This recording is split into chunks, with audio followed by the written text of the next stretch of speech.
morning. Good morning. Good morning. I love you, baby.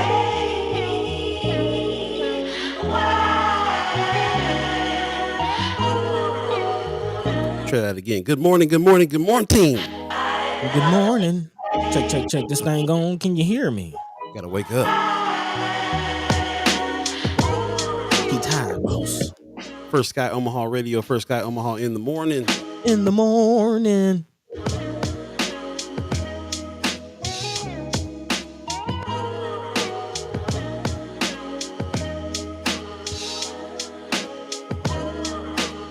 Coming in already. Check 1 2 1 2. Check, check, check. Radio listeners, are we on this time? Are you feeling the love this morning?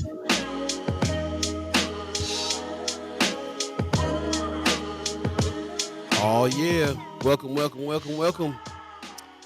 Welcome to a fresh edition of First Sky Omaha in the morning. In the morning. Yeah, brought to you live, Facebook, Yeah, YouTube, and also digital radio. All You know, that. go to firstskyOmaha.com and hit the listen button and check us out. Appreciate you joining us this morning on Wednesday, January 24th, 2024, almost the end of the month. Man, already. Time still flying. That is if you believe in the concept. Yes, yes. I believe in the concept of flying, so Yeah.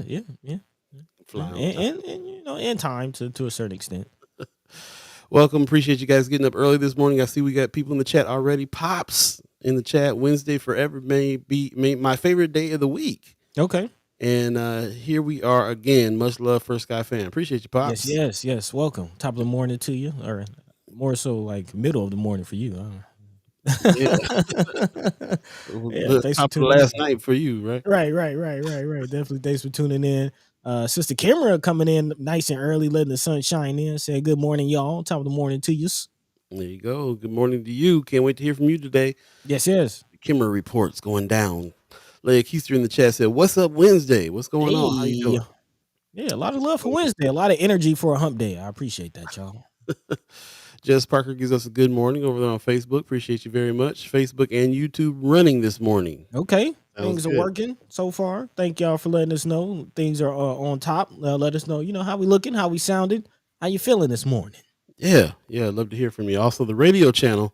We've been having some problems with it the last couple of times. So if you're listening on the radio channel, let us know. Digital radio, Club 630. Yep. Already got word that the mix was good. So let's let us know if we're on live right now. Appreciate it very much. Judy Prinzer says, "Morning, fam. Good morning to you." Yeah.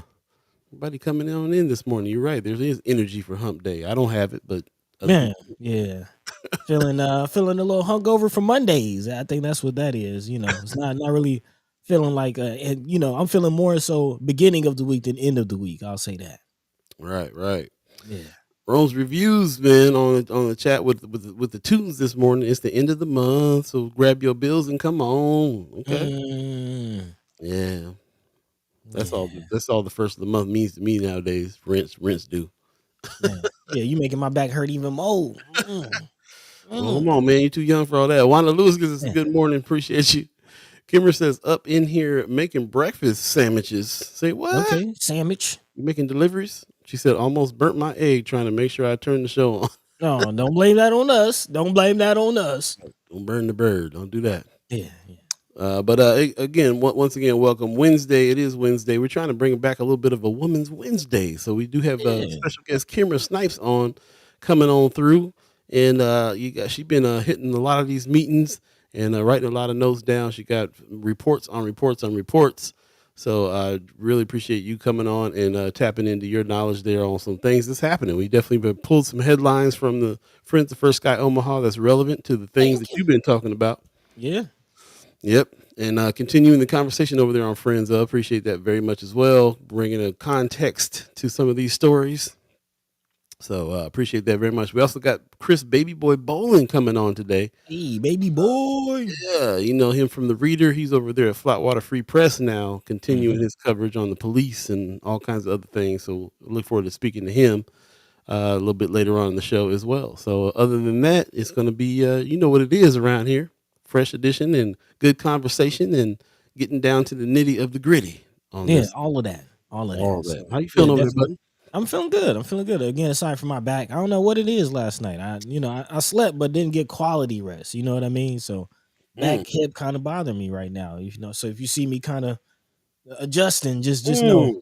I'm making it through. I'm You making it too, through. too young for all that, man. Yeah, man. I don't know. I got to stretch. It's been pretty cold out here, so I haven't really been getting out. It's a lot of green, lush nature out here. So kind Mm, of, am an outdoorsy kind of guy. So looking forward to being able to getting out, moving around. Yeah, yeah. got to work the body a little more. I'm starting I to am feel it. I am definitely tired of sitting around waiting for it to warm up around here. That's you are Yeah, absolutely right. I yeah, have visions of myself running all over town as soon as it warms up. yeah, Y'all better man. watch So out. I'll be making my rounds. yeah, so aside from that though, I'm feeling good. Feeling good. Definitely enjoying, kind of some of the new changes around here. As you see, we got a new look, trying out some new things. So yeah, I'm kind of feeling that. I've been working on the website. A big shout out to a few of you chat chimers who have reached out and say you're interested in doing a little beta testing and making Dope. sure things are on, on the tip top before we roll it out to the public. So definitely be looking out for that. I'll be reaching out to a few of you to kind of, get your feedback on our new website. Definitely been putting in a lot of work. There's going to be some opportunities for all of you through that. So yeah, big shout out, especially those of you who are part of our content creators camp last year. Yeah. Yeah, looking for some opportunities, some platforms, some other things to do, expanding, growing. Yeah, feeling good. How Yeah, are you, man. Paul? I'm good. I'm good. I checked out the site last night, put some notes down, and just real anxious to. It's looking good, and I'm feeling positive about it too. Like we're going to be bringing a lot more information, a lot more news Yeah, man. generated from the things that we talk about here. Everybody's kind of asking for that. They're saying, "Well, what's the community saying?" Well, Hmm. if you don't tune into the show, then you maybe can go to the website and check it out because we'll have it there too. So, Yeah, man. yeah, lots of more. Just building out the outlets and just very excited about all those things and the collaborations we got coming up. And on season seven, which is called the Love Supreme. So we appreciate everybody that's joining us for that and understands what we're doing. We'll definitely be talking about that over the course of this season, what the Love Supreme means, Yeah, man. how we can use that to our advantage, how we have to remember to start with love so we can make any moves. That's how it all works. Yeah, got to Nothing, be nothing. rooted in love. That's right. So we'll go ahead and get this show on the road. Once again, welcome, fresh edition of First Guy Omaha in the morning. In the morning. All be buddy to God. Hey, Let's do it. don't touch nothing.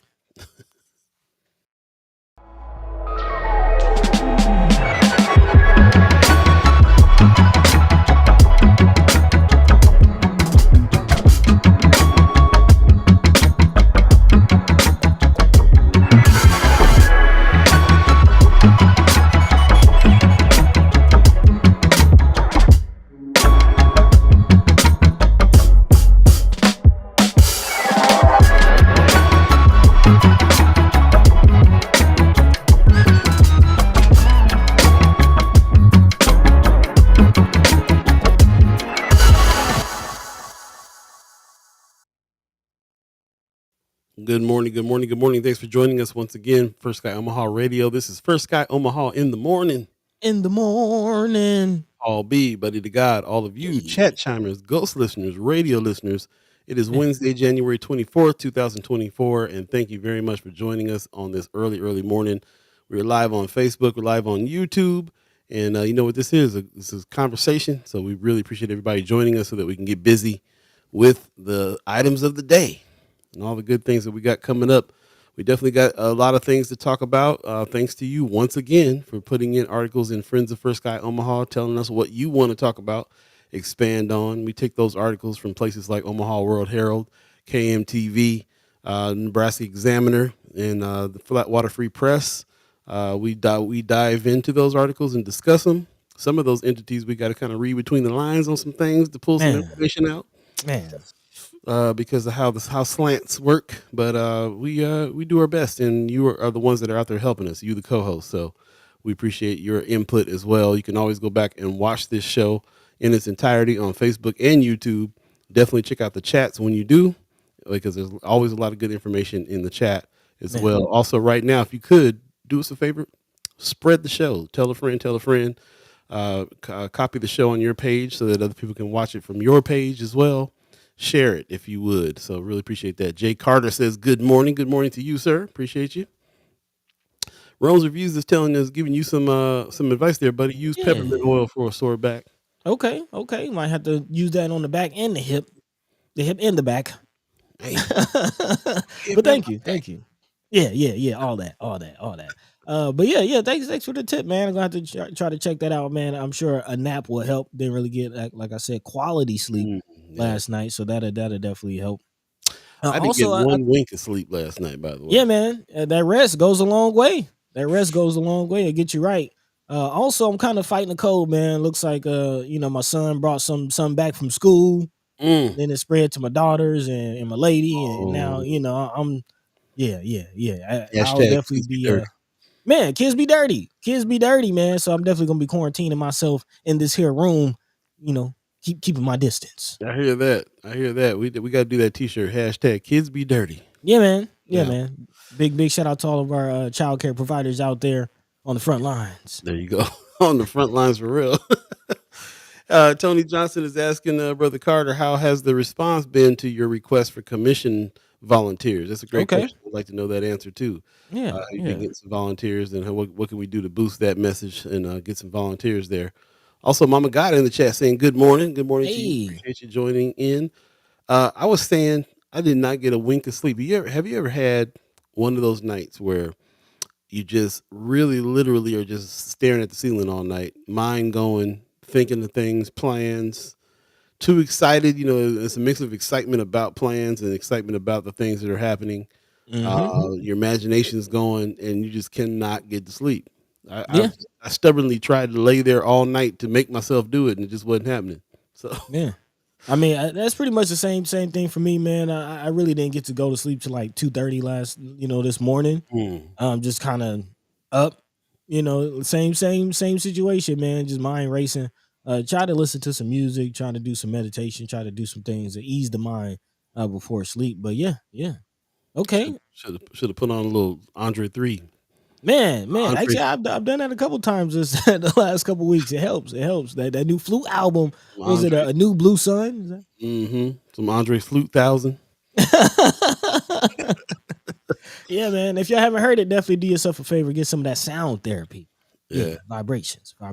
I was watching a breakdown of the South music that started with the Outcast movement, and it was funny. The guy who was presenting it played the first part of Equimini, their second album, Outcast second album, and Hmm. there's some flute there. He's like, we had the flute all along. If you can, Oh yeah, oh yeah, you go back and check it out, you can hear a whole flute, a whole Andre 3 flute on the second album of Outcast back in like '92.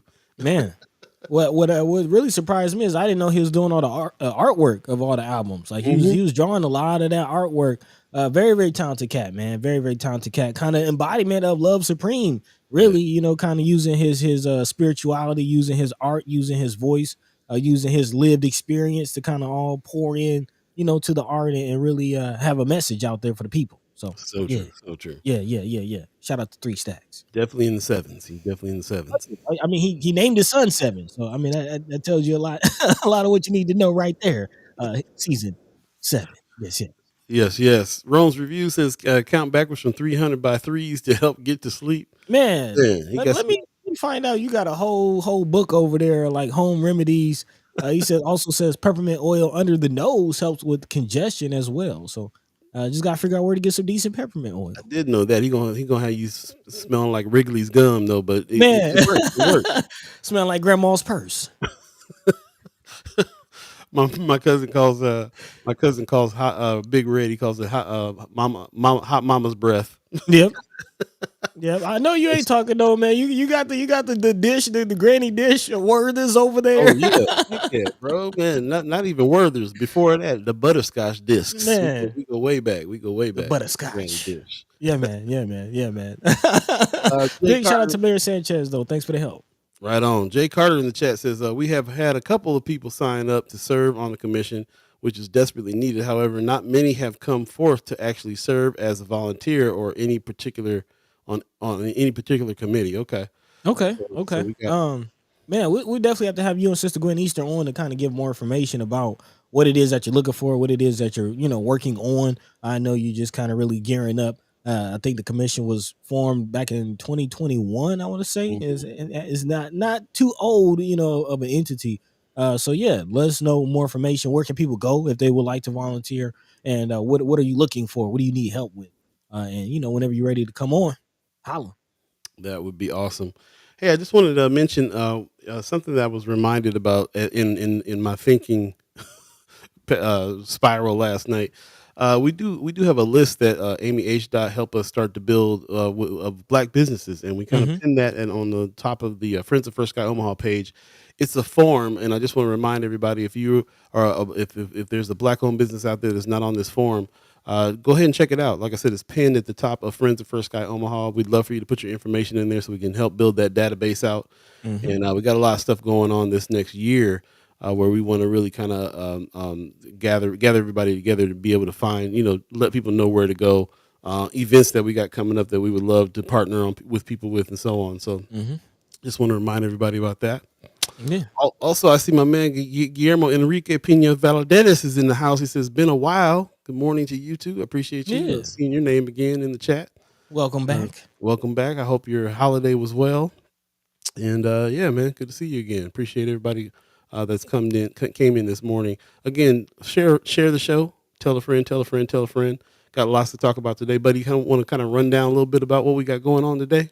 Yeah, man, a lot of updates about things we've already been talking about, what we like to call evergreen conversations around here. And it seems like, man, this is something, I don't know if it's just, me, my perspective, but I feel like the conversations we have here are having an impact because I'm seeing responses. I'm seeing responses again to things that we've talked about and things that have been stated here on the show. Yeah, Namely, what's going on with the homeless hotel and motel vouchers coming up again. We've been talking about this season about the city contract that's been reported on. Again, the city is planning on paying somebody to clear out these homeless encampments and throw away our houses, brothers and sisters' belongings, and is a very very unfortunate situation. And I remember commenting during that conversation, like, hey, the city should, they got money to pay people to do that. They should at least put people in hotels. And now we're seeing that happening. We're seeing that happening. So we'll just definitely be listening to talking the about. show, huh? Oh yeah, somebody listening. So yeah, we'll definitely be talking about that situation. Big shout out to Together Inc., who's teamed up with the city again to provide those vouchers. So we'll definitely be diving into that. Also, Nice. big shout out to Senator McKinney, who's been talking about the poverty plan. Again, the city does not have any, or really the state does not have any poverty plan or way to attack it and really curtail poverty. But now the conversation is coming out. Big shout out to Sidney Gonzalez and the Nebraska Examiner for reporting on this, saying poverty elimination is a goal of a proposal aired at the Nebraska legislature. So again, big shout out to Senator McKinney and other senators who's behind this. Because yeah, we got a war on drugs, but not a war on poverty. Mm. Man. Speaking of war on drugs, new healthcare benefits coming out from an unlikely source. Man, it looks like Prime and Amazon is getting into the healthcare game, offering $9 a month for a new healthcare benefit. So yeah, we'll definitely be talking about that. I actually kind of heard news whispers of this earlier in the year and kind of late last year, and a lot of major players in the health industry kind of chiming up against it. So yeah, we'll definitely be talking about that situation, some of us still needing healthcare out there. So yeah, hopefully this can help some people. Also, speaking of needing help, we'll definitely be talking about what's going on with this business park. Seems like residents in the area looking for help on not getting displaced, which is a big issue anytime we're talking about development, especially in North Omaha. Looks like there are some conversations and some residents chiming up about not wanting to be displaced. So we'll definitely get more details about what's going on with this whole business airport park. Yeah, a lot more details rolling out about that. Also, as Paul mentioned, we will be having Sister Kimara Snipes on to talk about a few things that she's been paying attention to and keeping us abreast of. Big shout out to Sister Kimara out about town taking notes and things. So yeah, definitely looking forward to that conversation. And Chris Baby Boy Bowling, again, still reporting on who's policing the police, still asking the question. And apparently we're getting more information about the Citizen Review Board and the lack of reviews coming in. So yeah, we'll definitely be talking about that and more. As always, if there's anything on your hearts and minds that we're not talking about, feel free to drop that into the chat. In the meantime, in between time, Paul B, Yo, what's the yo. word? Man, just want to give a shout out to Michelle Moreno who came in with a good morning. Appreciate you very much. Hey. Also, Morris Takai comes in with a good morning. I Okay. appreciate that very much. Sue Kessler Hagen says good morning. I appreciate you guys joining us for the live. You can always check this out in its entirety later on in the day if you're not able to watch the whole show or participate in the whole show. Shout out to the ghost listeners. Shout out to all of the chat chimers. Anthony Rogers right in the chat. So Hey. what are my brothers from the blues city of Memphis? Boy, you be moving, Okay. you be moving and grooving. That's what's up, man. Appreciate that very much. Blues man out in the blues city. I love it. Man, Going beautiful, down. beautiful. Yeah. Appreciate you joining us as well. Your input is always welcome. Got to have you on the show when you get back in town too, for real. Yeah, yeah, yeah. Safe Yeah, travels out there on the campaign trail. for sure, for sure. Yeah, we'll get this thing started before we get our special guest in, and feel free to get busy with the comments and like Buddy said, ask whatever questions that you got and all those good things. Really love to hear from you guys, and just even just knowing how you guys are doing. Just let us know how things are, how your hump day is going, how the middle of the week is treating you, all that good Yeah. stuff. Appreciate that. All of that, all of that, all of that. Also, big shout out to Jay Carter, also in the chat, saying, please encourage people to volunteer. There is a strong opposition to this commission among some people in Omaha. Like to hear more Hmm. about that. Yeah, We'll yeah, be yeah. asking about that when you come on. Also, Definitely. also Anthony Rogers Wright says this campaign's on the move. See you in ATL soon. That's what's Okay, up. hey, coming to my neck of the woods, let me know. Let me know. I try to pull Yeah, up and support whatever you got going on for the campaign and, yeah. spread the And, word. So, and you guys know what the campaign is. Of course, it's Dr. Cornell West for president, yes, yes. 2024. So shout out, man. Yeah, if he comes out there to Atlanta, I might have to hop out myself, buddy. We got to reconnect with Brother Love. Man, The Doctor Love is what I kind of call him. He's kind of the main warrior, man. He kind of put it in our brains that we got to have that love first in order for us to do anything. So appreciate that. man, yeah, reminding us, even we forget sometimes. It has to come from a place of love, man. We got to be a love warrior, especially in, wars going on around the world, man. A lot of hatred, both, Big time. internationally, domestically. Yeah, we got to spread or turn the tide, if you will, spread some love, man. So big shout out to Anthony Rogers, right, and the whole team behind brother Dr. Cornell West. Yeah, Absolutely. 2024. Shout out Um, to Gail Allen. She gives us a good morning. hey, Appreciate okay. you, Auntie. Appreciate you coming on in. And Rose Reviews is reminding us, please hit the like button if you're over there on YouTube, Yes. especially. Yes, yes, yes. Trying to build up the YouTube presence. So tell a friend to hit that like button over there as well. And let us help us build up our YouTube channel. So in the meantime, between time, buddy, what you want to jump into first? Yeah, let's go ahead and work our way really down the kind of the timeline. Something we've been talking about, especially got into on Monday with Senator McKinney, bill that he is pushing, again, poverty elimination, which is a goal for the proposal aired at the Nebraska legislature earlier this week. A proposal calling for Nebraska cities to create a 5-year anti-poverty plan was met mostly with support, luckily, Tuesday at a legislative hearing, though a few opponents worried it would be an expansive undertaking for smaller towns. The Poverty Elimination Action Plan Act was introduced by State Senator Terrell McKinney to promote upward mobility, put some respect on his name. Mm, The North Omaha lawmaker, in testimony to the legislature's Urban Affairs Committee, said he grew up poor, saying it wasn't easy. He held committee members he said he hoped a mandate to establish a more concerted, purposeful strategy would spare another kid from a similar economic journey. Tina Rockenbach, who's executive director of Community Action of Nebraska, was among a handful of others voicing support for LB 840, which has no funding allocation. Is really just asking for a plan. So hopefully, this eases his path forward where there's no funding really being asked for. Rockenbach said she recognized the process, which would include community input, goal setting, data analysis, the full, our favorite word here on the show, studies, and laying out plans to use public incentives for anti-poverty efforts. But she says this will be a quote unquote heavy lift. The good news, though, is that she said that agencies such as hers have done some of their footwork already and could offer that expertise. Under the act, cities with populations of 50,000 or more would review their reports every 2 years and update them every 5 years. Now, the bill seeks to develop a statewide and comprehensive poverty elimination action plan that addresses unique challenges of various areas. Lynn Rex, who's executive director of a League of Nebraska Municipalities, said her objection to the bill was not a sign that poverty elimination was not important. She said, however, that to pay more than just lip service, such studies likely would require a consultant and staffing and will be a financial struggle, especially for smaller cities, especially if the state is not footing the bill. So Mm. again, definitely a good idea from Senator McKinney, but of course, there's a difference between an idea and something becoming an actuality. So hopefully, that support grows and continues. Hopefully, we see this bill kind of get more legs, get more fleshed out as far as the details. Definitely would like to see more than lip service, but the past bills and the past work that we've seen from Senator McKinney is any indication, then he's going to put boots to the roots on this one. Yeah, we started to talk about it Monday. We didn't really get a chance to, but Hmm. they're really trying to limit the amount of bills that go in, Yep. and it's interesting that came up because we know that Senator McKinney, Senator Wayne came in, guns blazing on bills. Man, they dropped a whole lot of things, so I'm not sure if that was a response to how many bills they were trying to get through. They know now, don't hold back, man. Just try to get through what you can get through, Hmm. and we've talked to Senator McKinney before, and he's been like, man, I be dreaming up stuff and getting up in the morning and coming up with new bills all the time. So, Man, you know what I'm saying? Because there's so much need in our neighborhoods in the district that he's over. I'm sure he's just like me, up all night long, man. mind spinning. You know what I'm saying? Yeah, yeah. Getting up and introducing bills. So he's going to introduce as many as he can. So this one right here is something that it feels like it has some traction, just at least with us in our neighborhoods and our conversations. You, the chat chimers, you, the ghost listeners. LB 840 seems to Yep. be something that everybody is really talking about. Got a little bit of fanfare behind it. Adopt the Poverty Elimination Action Plan Act.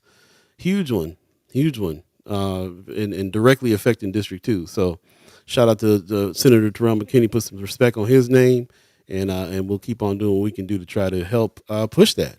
You know what I Yeah, mean? yeah. And I want to put it in context, man. Like, we definitely have to, again, put respect on his name. Like, if you really look at the moves that he's making and the things that he's trying to do, again, he says it several times. Like, not many other areas, not many other states across the country are pushing these types of bills. We've seen in Tennessee, we have the two Justins, Senators Justins, and again, they, were struggling to even have their voices heard. They're struggling to even stay in the state Senate in Tennessee. So, again, big shout out to Senators Wayne and McKinney, especially McKinney on this one, for again making real moves that hopefully other areas around the country can kind of look to and like, hey, this is something that we can get behind and possibly even copy in our area. So big shout out to Senator McKinney for pushing forward and kind of blazing the trail, if you will. That's right.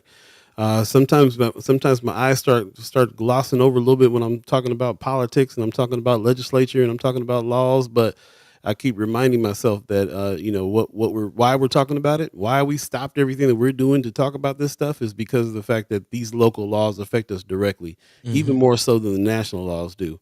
There are people in our state that live maybe 10 minutes away from you that are making decisions about your life, and to have representation like Senator McKinney and Senator Wayne really kind of help looking out for what's going on with us here in our neighborhoods is invaluable. So Yeah, we got to pay a little bit of attention to it and also offer some support because they're there by themselves, really kind of going through it. yeah. Uh, get- Representation. that's right, brother Valadera says if we're going to do that, then we need to address mental health while they have somewhat of a home.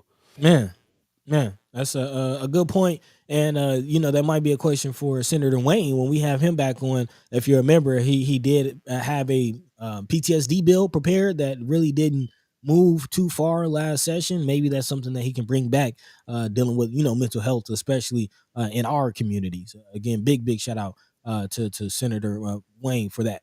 Again, PTSD bill. I'm not sure the number of it, but yeah, we'll definitely have to bring that back. Also, I see a question about how long will this last. Again, the bill, the according to the articles between two, it's 5 years. So the plan is supposed to be renewed every 5 years and then reviewed every 2 years. So seems like a long term situation. Right on. Also, we're planning on having Miss Brianna Full on, who's on the school board, and has some questions. There were some articles that was out there talking about what OPS was going to be doing about getting more mental health teachers. Mm. Remember there was a crisis Hmm. last season where they didn't have any, and and a couple of them moved, and then all of a sudden they had to figure out what they were going to do. So there's been some answers there. We'll get that when we talk to her coming on in as well. So lots to keep on talking about this. I'm glad you brought up the mental health situation because it's definitely something that needs to be addressed as well. First we're also talking about the poverty is what has caused a whole lot of the situations that we have here. We talk about this a lot, and we know it's the economic depression that's going on in our neighborhoods that really is causing a lot of the issues and problems that are Man, happening. And the yeah, fact that there's I'm going through I'm going through some health insurance situations now and trying to figure that out, and it's just amazing like how tough it is to navigate, how much it costs. If you don't really have the resources to really kind of go get the mental health that you need and the physical health that you need, you're in trouble. And yeah, man, a lot of people are in that boat in our society. So messed up. yeah. Just want to jump back in the chat real quick. Miss Erica Felt gives us a good morning. Appreciate you. Marianne Williams says good morning, all. Thank you, thank you. Hey, Christy Norris in the chat saying good morning. Thanks for joining us on this Wednesday hump day. Let us know how you're doing and what's on day. your mind. What are the headlines that are standing out to you? We're definitely talking about a few things. We got a few things that we pulled from Friends of First Sky Omaha. So thank you guys for putting what it is that you want to talk about there, and the kind of headlines that are jumping out at you. Yeah, same with me. They're jumping out at me too. There's a lot of things that are happening in the news right now, and I'm like, wow, Yeah, if yeah. we're not paying attention to it, it's going to run us over. You know? Oh yeah, or run right by us. You know what I mean? Especially Yeah. something like this new announcement from Prime. Again, a big shout out to Amazon Prime. And if you're a Prime member, you definitely want to kind of chime up or listen up to this one, especially if you're dealing with, as Paul had mentioned, dealing with some health insurance issues. That's something that I myself had to deal with. You know what I mean? A couple months ago, got into an accident, had glass, all in my forehead, and kind of had hit my head off the dashboard, Hmm. and it still had to be a conversation. Like I still had to really consider, like, man, do I want to go to the hospital? Like, do I want to go to the And I hospital? Do I? afford to go to the hospital. Right, exactly. What kind of test are they going to require me to do if I come in? And am I, what's the charge going to have to be? Unfortunately, it is a conversation. So Yeah. again, thank you, Paul, for bringing up the relationship between poverty and health insurance. And I'll kind of take this time to remind us again that Douglas County did acknowledge that racism was a health crisis. Public health crisis, Yep, right? yep. Racism was a public health crisis, and we got to know, redlining opportunities, some of the historic things that we talk about here on the show, and how that has impacted economically, and what that means for health wise. So again, big shout out to Amazon Prime. Hopefully, this helps some people struggling with medical services and getting medical help that they need. Prime members get high quality, convenient care from One Medical, which is the organization that is teaming up with Amazon, including a 24/7 on demand virtual care, nationwide, and easy to schedule office visits at any of One Medical's hundreds of locations across the U.S., all while saving $100 on annual membership fees. So something as important as taking care of your health. Again, health is wealth, and whether it's for urgent or long term health needs, that should be easy. It should be, as we see other nations around the world, they have universal health care, free health care. Paul, you've even talked about having to go down to Paris or to Rome or going to Europe for dental work and going to Mexico for work. Like, it Yeah. really is a situation here in the U.S. And unfortunately, the healthcare experience is often frustrating for a lot of Americans and hard to navigate, and overall dissatisfying. And scheduling even a basic checkup can require waiting even weeks. And when you finally get in for your appointment, it often feels rushed and impersonal. According to this article, more immediate concerns oftentimes result in costly visits to urgent care, resulting in unnecessary time and money spent for something that could have definitely been treated virtually. So now nationwide on demand virtual care 24/7 at no additional cost for this Prime One Medical account. That's why, again, they're excited to announce the new Prime membership benefit. So, again, you do have to be a member of Prime to reap this benefit. It is a healthcare experience designed around you with a care team that's on call and ready for you when you're in need, according to the article. Again, Listen, Prime save. I'm sorry. Go ahead. No, go ahead. Go. You can finish. Yeah, just saying, Prime saves members money every day with exclusive deals, fast and free delivery, prescription savings, and quality entertainment, and now high quality healthcare, which is very interesting. I have family members who are members of Prime. I'm a Prime member. I know people kind of enjoy the short delivery times, but this new healthcare at only about $9 a month is definitely a game changer. I'd like to see what's all entailed. So this has to be a remote kind of telehealth situation, Mhm, mhm. obviously. So yeah, I'd like to see what all it covers. But I mean, if you get any help for $9 a month, Man.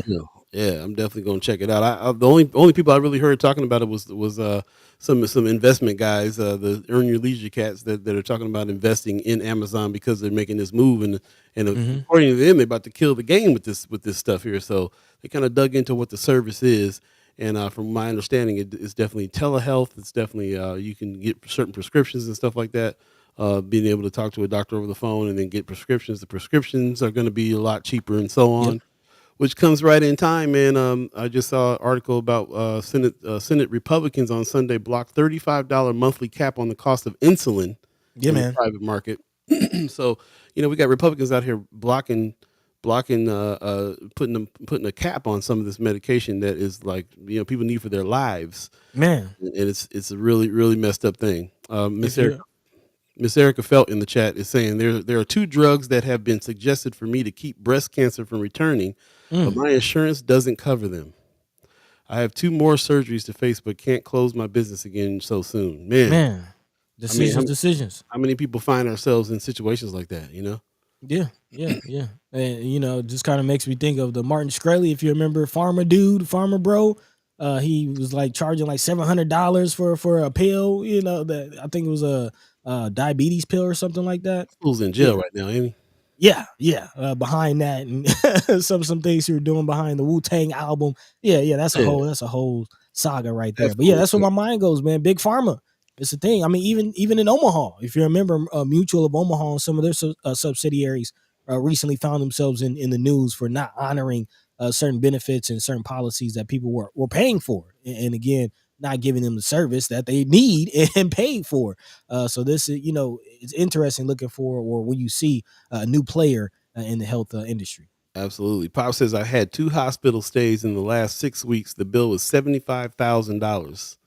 If I didn't have health care, man. Man, same thing for Mama God. Again, if you remember, she had a issue with her eyes, had to go through surgeries and things like that. Really, still kind of dealing with that. And I remember talking to her about hearing about her situation, going back and forth with the insurance companies and charging different prices for the same procedures and all kind of stuff. Man, yeah, yeah, man.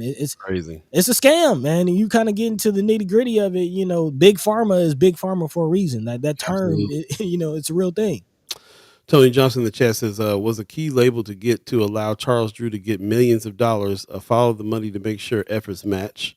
Mm, Yeah, it was a big deal to try to get them some money for sure. We definitely have to catch up with them and find out what happened there.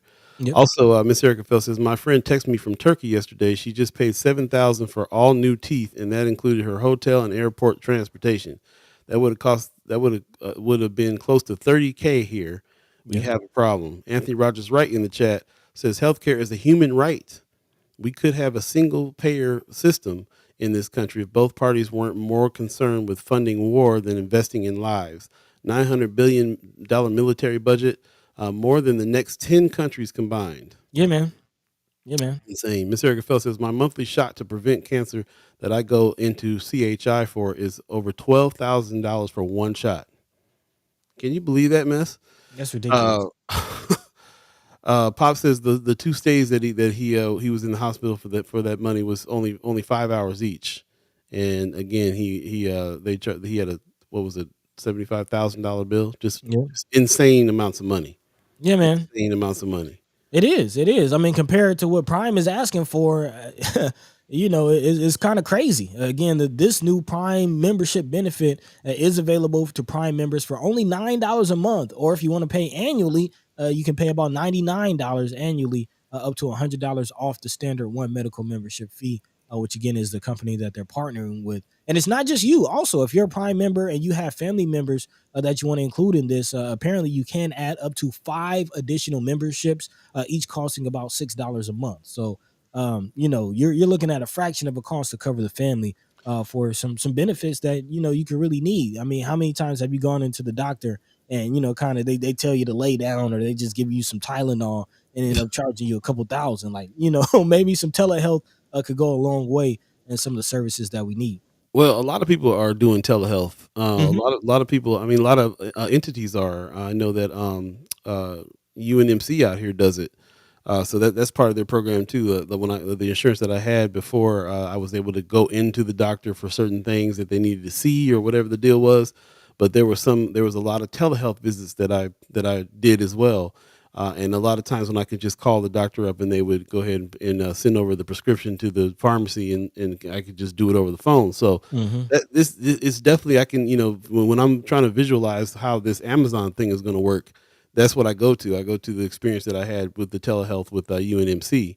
So it's being done, and there are things that Oh, you yeah. can do. And I think it's not just telehealth as well as also Zoom. So they can you can even hold your arm up to your broken arm up to the camera, and they can be like, yeah, I Yeah. think you better come down and get a cast. You know what I'm Yeah, saying? Like, yeah, yeah. I actually so just took the my daughters on a tour. We're looking at a charter school because my middle child is going to be starting school next year, and we're looking at a charter school. And one of the benefits that the charter school is offering is telehealth. They said that if as a family, if you're a member of the school and you need, you have a sick day or you need some assistance, and the doctor's office is booked up or busy, you can call the school's nursing office, and they have apparently some telehealth partnerships on staff and on hand that you can call even just call the school and get a full clinic service, even if you need to come in on the weekend and things like that. So yeah, I think that's a kind of a product of the pandemic. You kind of heard a lot, of a lot of telehealth situations mhm, popping up during the pandemic, and now it's yeah. a mainstay. So uh, I mean, I'm here for it. I think it'll help. I think it'll go a long way. Right on. Marianne Williams in the chat said Mark Cuban started a wholesale prescription service.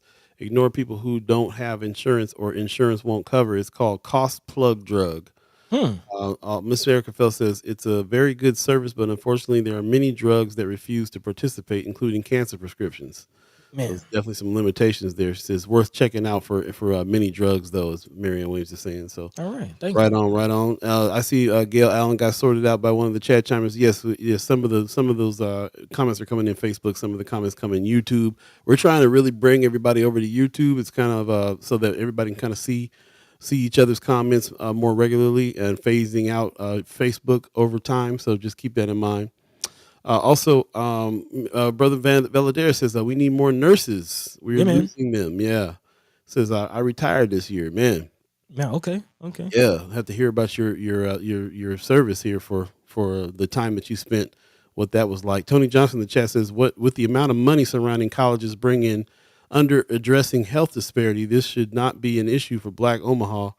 Yeah, we're right here next to Creighton, and Man. it's right. This is we talk about what kind of town this is. This is definitely a healthcare town, so Yes. should be several resources around for sure. Stephen Abraham says, we made it through another rotation. Good morning, Grand Rising. Thanks for joining us, Peace. my brother. Appreciate Peace. you very much. We do have a special guest waiting in the wings, so we're going to take a quick break and we're going to come back and we're going to speak to Kimara Snipes for the Kimara Report. She's from, if you don't know who that is, then what's wrong with you? Man, what's wrong with you? You must be brand new around here then. So, Under a we'll take rock or something. something going on. We'll take a quick break and we'll be right back. Again, you're listening to First Guy Omaha Radio, First Guy Omaha in the morning. In the morning. All be, buddy to God, all of you chat chimers, ghost listeners, radio listeners, stay tuned. Hey. I'll be right back, y'all.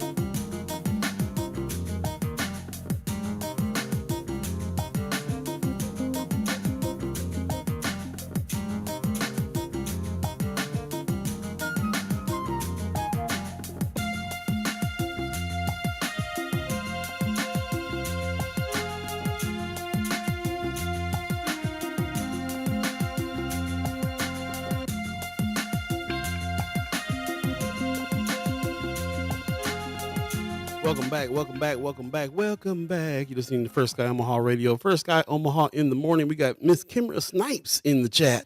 Hey. Good Good morning. morning. Good morning to you. How you doing? You know, uh, My friend Riley Wilson says I have a visceral reaction to BS. I'm having a visceral reaction this morning. Uh-oh. Probably the county commission. I'm really offended and upset. So yeah, Okay. I just got done sending an email to my commissioner and a text to Commissioner Boyle.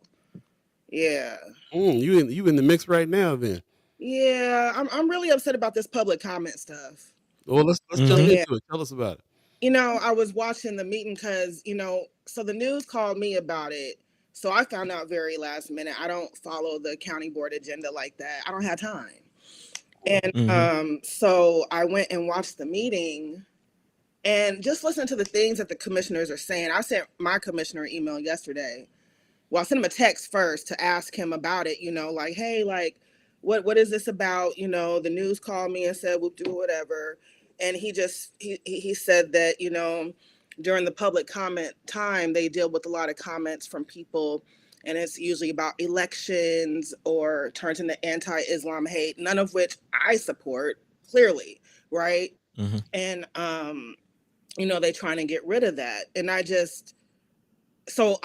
like facts, right? So I reached out to the county clerk, who is Dan Ash, that's my boy, and asked him, like, how many public comments do you normally get, and out of those public comments, like, how many of them are this type of language, and this comes down to three people.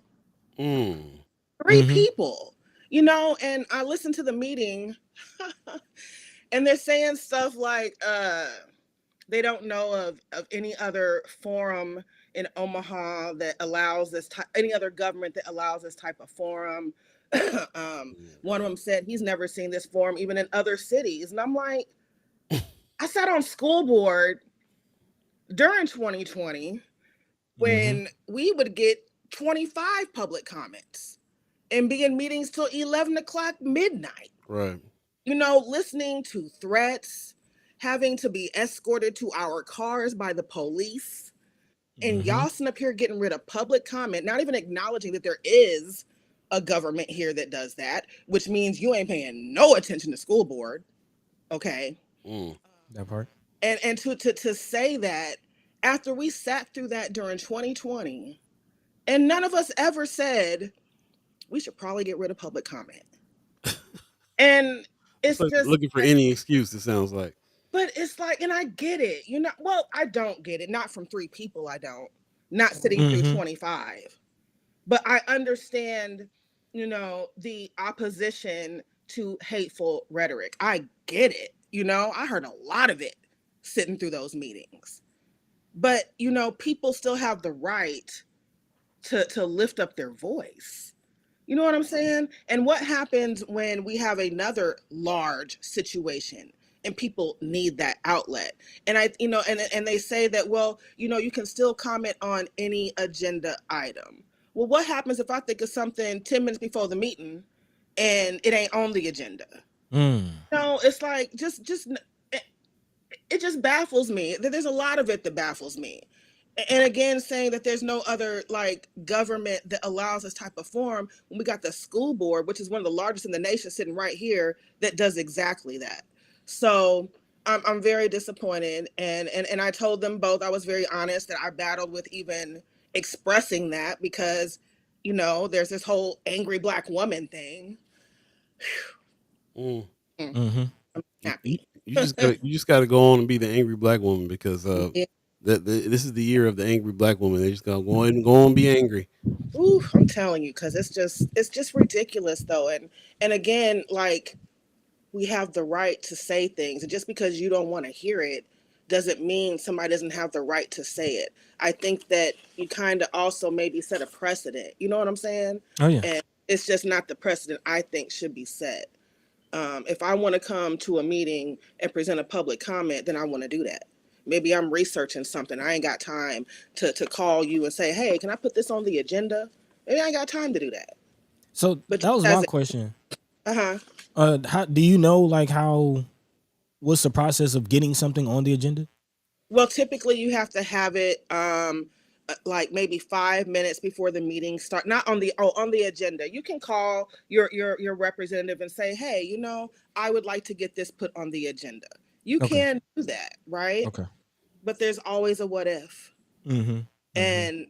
And allowing is, I think it also feeds into just the mentality, right? We talk about mental health.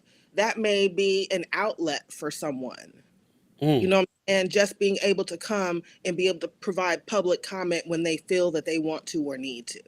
It's Mm-hmm. just taking away something, but also to say that you don't know of this existing after what we sat through 2020. Come on. yeah. Come on. Yeah. Yeah. Jump in the chat real quick. Tony Johnson Mhm. says public comments during COVID help city advocate for money not needed now because they're banking on new south, north south Omaha money. Mm. You know they have the money spent already. Oh yeah. What? Uh, Okay. I'm sorry. no, go ahead. I was saying I don't feel like public comment during school board was about COVID money.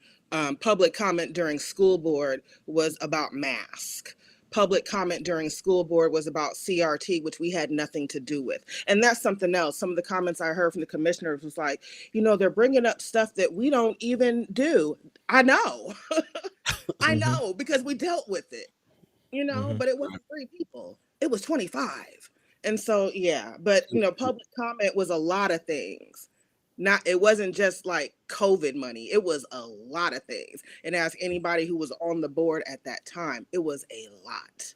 Yeah, it's kind of a trend that I feel like in Nebraska that having these closed door meetings, not a whole lot of public comment. It's just Mm-hmm. another way that they're. I feel like they're looking for any reason to like eliminate public comment and just just make the decisions. Yeah, I think I'm definitely glad you brought this up, Sister Cameron. And I think one of the other chat chimers had mentioned this before the meeting had even taken place earlier this week. In regards to just the Douglas County Commission itself, if you kind of remember, Senator oh, Senator McKinney took his place. I'm having a brain fart. Oh, you Uh, talking about Elder Senator. you're talking about Senator Bernie Sanders. Chambers, Aaron Chambers. Yes, thank you, thank you. Right after he left the Senate, he went to the. If you remember, he went to the Douglas County Commission. If y'all remember that, right after he left the Senate, he went to the Douglas County Commission, and his He ran, reasoning one. Go ahead. he ran for commission, right? He did. He did. He ran for commission, and one of his reasonings was people don't really pay attention to the commission. Like I'm Yeah. going to draw attention to the commission because between the Senate, between city council, between the school board, the Douglas County Commission kind of falls by the wayside. Like we really don't pay attention or really talk much about what the Douglas County Commission itself is doing. And I'm not surprised. I'm not surprised that public comment is now being restricted. And not only to your point, Kimra, about it only being three people that's kind of causing the trouble, but even now, it's not a long time that people have comment. According to this WOWT article, people only have about 5 minutes right now for Yeah. citizen Oh, they comment. also reduced that time too. Oh my goodness, Five that's minutes isn't crazy. long. Um, Um, Now, I will say during when we were on school board, there were some nights where they attempted and it was denied, but sometimes the board approved it to like move it from 5 minutes to 4 minutes when you had Mhm. like 25 people. That's You know what reasonable. I'm saying? yeah, But in a situation like that, like I can sometimes see, but there were some nights where I was like, I don't feel that. Like, let them talk. You know what I'm Hmm. saying? But three people, when I had that in an email. You know what I'm saying? Three people? somebody said earlier in the chat they got tired of that MAGA guy talking. And you know what? He was one of the ones who was coming to school board too. Mm. Hmm. Yes, there was one night he came and he turned around. We had masks on. I do have a visceral reaction. I cried that night. He turned around and called all those kids who were so intelligent and so smart and so driven. He called them all a bunch of communists. What? You know what I'm saying? I'm serious. They were holding up the black power, He called them communists. It was very emotional, but we sat through it. Yeah. We elected. Yep. Like if you can't take the heat, get out the kitchen. That part. Yeah. That part. If you don't Just agree with what they say, you can't still silence them. Man, it's just jumping in the chat real quick. Terry Crawford says, "Good morning." She says, "Blatant attempt to silence voices. Mhm. We've been here before." Also, Jess Parker in the chat says half the time, if you contact your elected official of whichever level of government, they either don't respond to or brush you off. Public comment ensures you will be heard. Great comment. Throw that up there. According to Jane Erdenberger on the school board during the last school boarding meeting I went to, apparently they don't even respond to their counterparts. So she was busting out all kinds of ways during the meeting about not responding to her emails. So I was like, oh my God, I got to put my head down. Like, please don't put the camera on me. Truth is the truth. Rome's review says they're if they're taken away, is there a replacement procedure? It's a good question. What are they doing? My county commissioner, and he's not going to be happy with the email I sent him this morning. You know, he said, I'm going to pull the email up, as a matter of fact. Oh, Lord have mercy. While you do that, I'm going to read Marianne Williams. Go ahead. You got it up? Go ahead. Nope. Marianne Williams says, we sleep on rights freely given.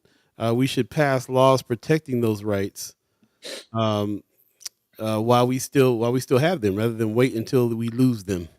Yeah. He said, okay, I'm sorry. No, go ahead.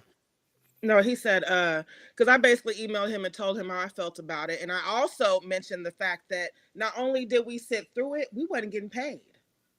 That part. Okay. So he says, thank you for your email. I pride myself on being promptly responsive and accessible to constituents because a couple years ago, I had to get at all the elected officials from SONA and let them know, like, look, if you ain't coming to these meetings, you're sending me a message. So after that, he did start to come. I give him that. I understand your COVID example and reference with the school board. As the county board oversees the health department, and we definitely went through those difficult times too, with 35,000 phone calls in 1 week, and indeed a great many emails and public appearances before the board during those times.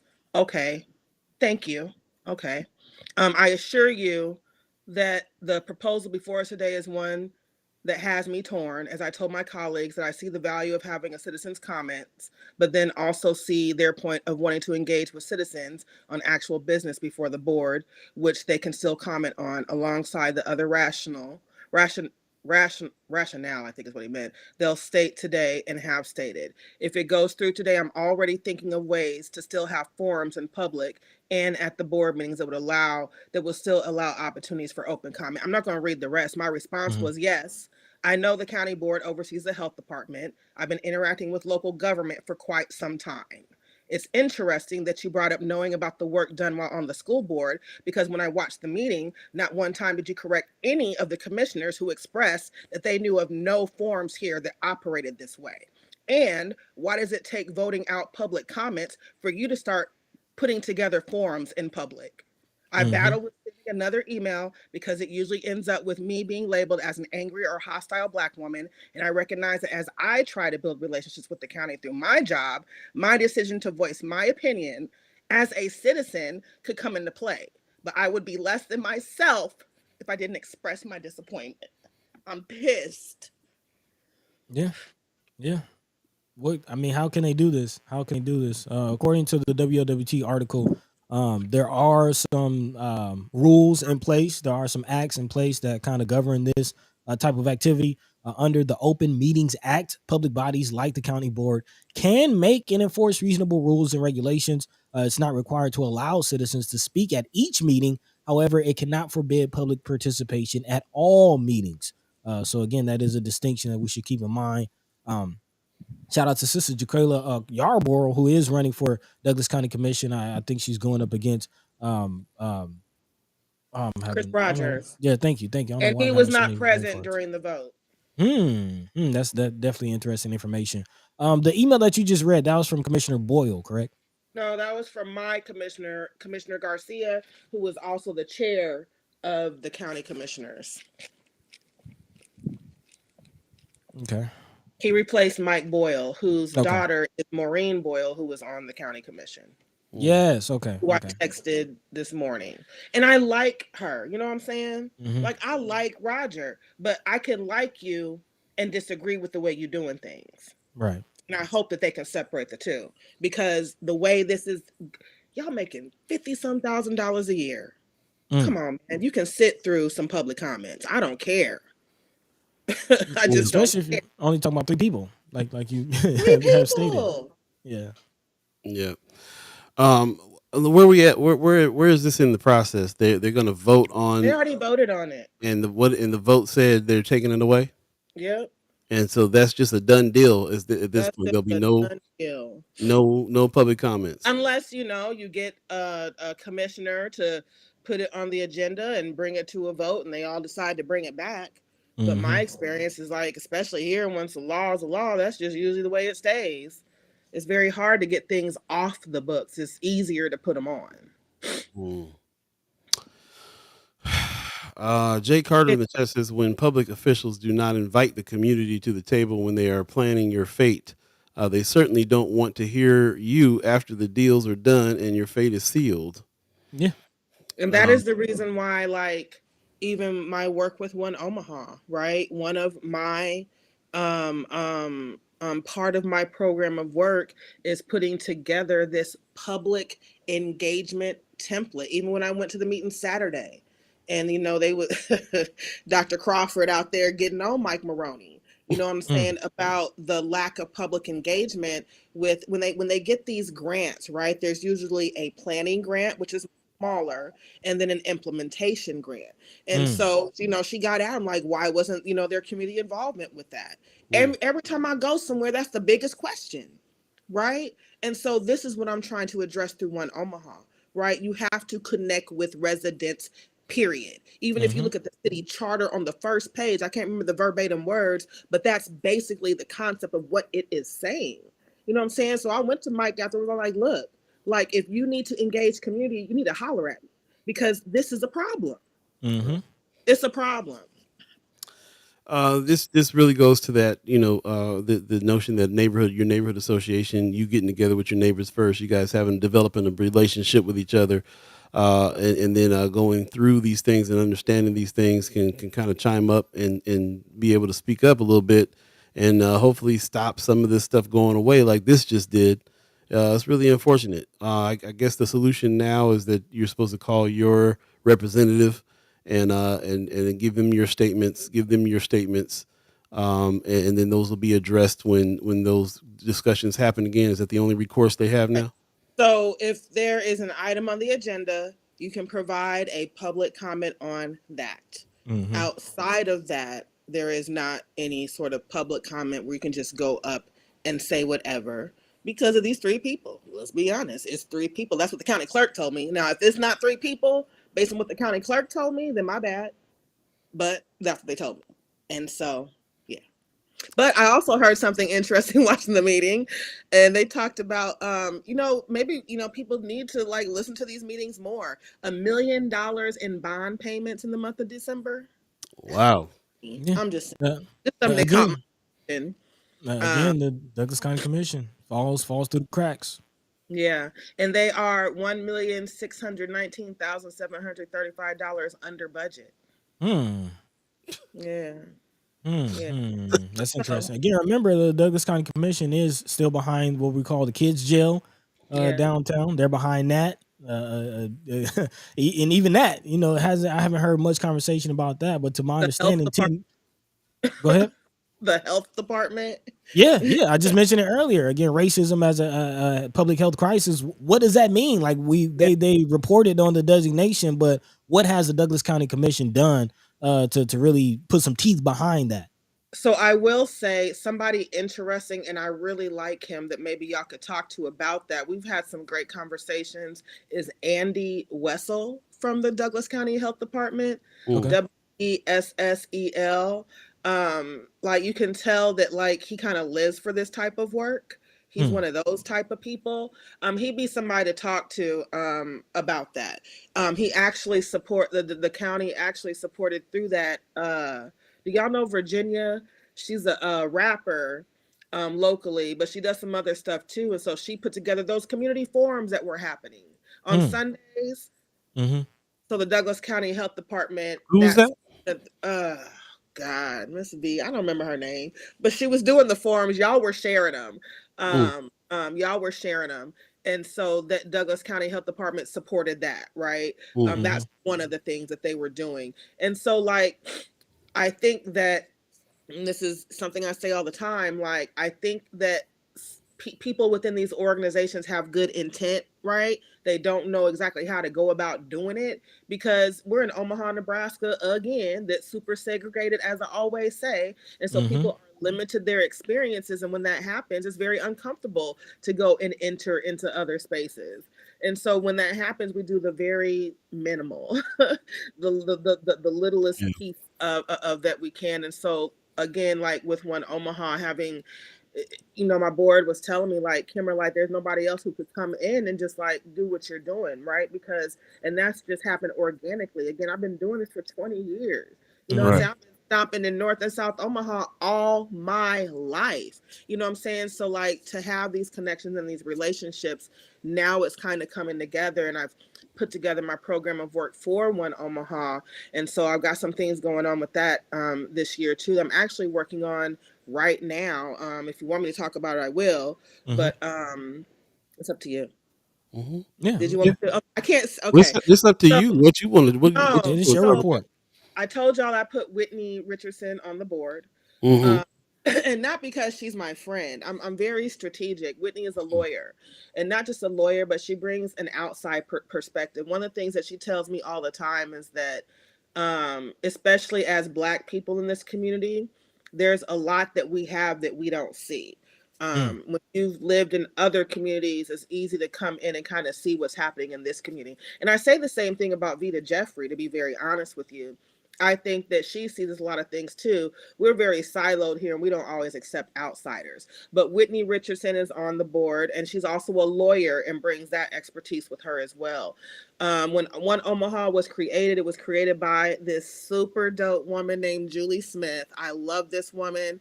She's kind of like a neighborhood mentor for me. I wrote my first grant because of the help that I received through One Omaha. You know what Mm. I'm saying? Full So circle. like, yeah, full circle.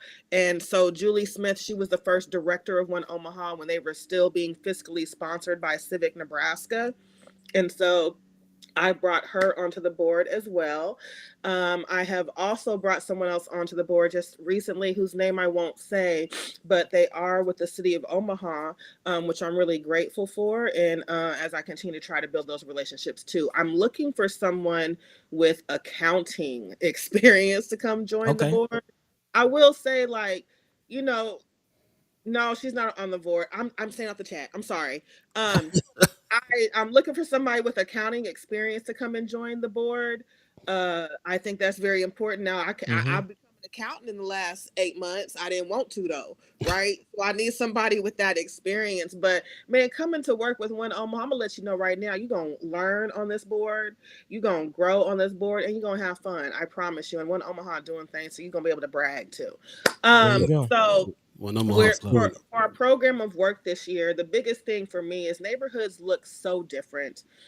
Even as I continue to move, I'm kind of constantly shifting, which is okay. I can do that. And so my main focus this year is really working with the alliances to kind of help get them more elevated in the face of the people. And so Nona and Sona are the first ones I'm working with, and for Hmm. me, I try to work smart. And so I'm trying to utilize what's already available in the city. Mm-hmm. So in the city, there's a couple of things that already happen and that I've already had experience with. And those are National Night Out and then Fall Cleanup. So I'm applying for a couple of different grants for Fall Cleanup and for National Night Out. I'm going to be hiring canvassers to go into neighborhoods, assuming that we get the funding, but hiring canvassers to go into neighborhoods for 2 to 3 weeks for about 10 hours or 15 hours per week. I'm paying them $20 an hour to do it. But to go into neighborhoods, they'll have 2 or 3 questions I'm really being intentional about. So I don't know the exact questions yet, but one of them will be, do you know anybody in your neighborhood who is elderly or disabled who may need support? Because I'm also including in the grant hauling for up to like 25 houses in North Omaha, 25 houses in South Omaha. But the point will be Mm. to help people get their stuff to fall cleanup, be aware of fall cleanup, grab information so that we can stay connected with them, so then we can share with them about like spring cleanup coming up next year. But the main thing is building just of communication between the alliance and the people, and then working with them to maintain that connection with the people. But like I say, you have to help people before you can just ask people to come and join something. Mm-hmm. And you have Right. to build relationships with people. So that's fall cleanup, which will be in October. I'm applying for a different grant for National Night Out, again hiring canvassers to go into the neighborhoods for 2 to 3 weeks before that to introduce the event, share literature with them that is also included in the grant, to Mm, invite them to this event. I've done National Night Out before. Get them down there and have all these different resources available, have some prizes there so they have to go to each table and grab this information, also share their information, again, so we can stay in contact with them. So when we right. hit them in July, that's one contact. Hit them again in October, that's another contact. Mm, Building relationships in between time by messaging them, communicating with them. You know, it's a consistent sort of relationship building and also helping them over time. So Mm-hmm. hopefully next year, now these relationships are going, now we can start even organizing more, right? And organically, people will start coming to these meetings, right? right. And you'll also start identifying leaders within the community too. And so it happens organically, it takes time, but that's kind of what I'm working on for this year. We're still going to be doing our Mm, collab services. We're still doing our technical support. The mayor's neighborhood, I mean, the mayor, the Omaha Community Foundation, they have their grant application open right now. They have Mm-hmm. their neighborhood grant, and they also have the African American Unity Fund. mhm. So I encourage people to go look for those for the neighborhood grants. Um, we provide technical support for that for free. We also provide fiscal sponsorship for that for free. Mhm. If you want to apply for any of the other grants and you don't have a 501c3, we will provide fiscal sponsorship. A small Okay. percentage of that we do keep for ourselves just because of the work that we have to do on that. But the African American Unity Fund, I think they have over $200,000 in that Wow. pot. Then there's the neighborhood grant one too, and that's for people again who want to do a project, and we'll help you through that. You know what I'm saying? Help you Mm-hmm. talk through that, all of that different stuff. So that is available right now. They also have not just the African American Unity Fund, they have a Latino American Unity Fund one Mm. as well. It might be a different name. I think another pot also that exists. Let's gather that information and maybe we can Yeah. put that up on Friends of First Sky Omaha, the list of the funds and grants that people can apply for. Go to And their website. say again. I said you can go to the Omaha Community Foundation website, omahafoundation.org. Okay, is there Okay. any And we'll put information? in the thing. I just gotta remember. Do you have information on One Omaha's website as well on some of those Uh, grants? do we? When was the last time I looked at one Omaha website? I'm horrible. I'm Hmm. too busy working, y'all. Yeah. Too busy Okay. working Yeah. looking at Uh, websites. that's your Hey. communication out. Your communication out. I do want to jump in the chat. We got a lot of comments coming in. First of all, Marianne Williams is saying thank you. Thanks for your constant attention to these things and speaking out, Kimra. Rome's review says love, love, love you, Kimra. So everybody's seeing your work and your passion. We really appreciate Mm-hmm. it for sure. Also in the chat, Jay Carter says citizens can still be heard by opting to actually get on the agenda. That's better. That's better because elected officials are obligated to answer the questions asked. So you covered that already, saying that that's how we. That's what we have to. That's all we can do now. We got to stay on topic. It sounds like. I will say that he raised another point, though. You know, when during that public comment section, as elected officials, we can't respond, and that Mm-hmm. is Mm-hmm. difficult. I get it, though. I get it. But go ahead. Yep. Right. Rose Reviews is asking, do they have to publish what is on the agenda in order to for someone to comment? Is there They do information there? publish the agenda, but let's Mhm. be honest, it's a real world. How many people are on an email list to get that? How many people are Mm-hmm. thinking to go to Douglas County? The average person, right, are thinking to go to the Douglas County website to look at the agenda to do this and do that. I know we have to do better, but we ain't doing better right now. So we need more intentionality from our elected officials to make sure we can be as involved as possible. Help us help you. I'm just saying.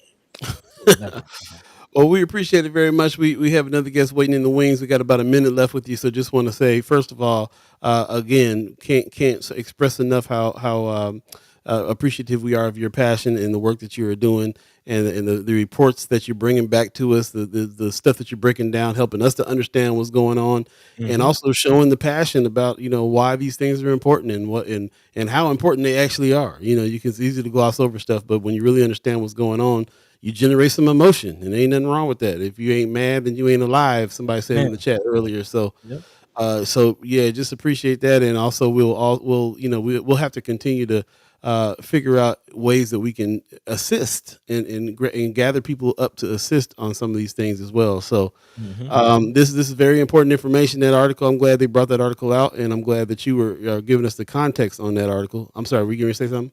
I just say, don't forget about the event tonight with Bree Full. Y'all didn't know it, but me and Riley will be facilitating that. So Okay. don't forget about that tonight at the Urban League. This is the wrong date on it. It got moved to tonight, so don't pay attention to that January 17th. But it is at the Urban League at 6 o'clock tonight. Educational Community Forum. Bree Full, who's on the school board, is going to get down here with more, and also Urban League in Nebraska. So definitely come check that out tonight if you can. 6 o'clock. This is how things ought to work. The community forum. Let's put something together so the people can come speak on this. Yeah. They should. The commission should be taking example. So shout out should be present even. Right. Exactly, man. So yeah, appreciate that very much. What did you say you guys have to do with that event tonight? Riley and I will be the one asking the questions. Oh, okay. The floor event. So yeah. Very cool. Anything? Too many jobs, man. You stay busy. That is for sure. Yeah. Anything you want to leave us with before we get out here? Just that I'm going to put some information maybe in Friends of First Kai, because I also had some information about the Inland Port Authority regarding some stuff the community can do to maybe have a voice with that whole board appointment thing, which is an amendment that the senators would need. So I'll put that in the Friends of First Kai. Can't wait to talk to you again. We'll have to do this on a regular basis again. So thank you so much.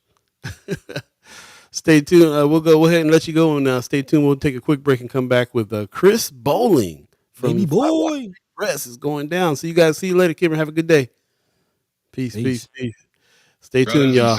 We'll be right back, y'all. First Sky Omaha Radio. First Sky Omaha in the morning. We want to talk about Yep. It's going down.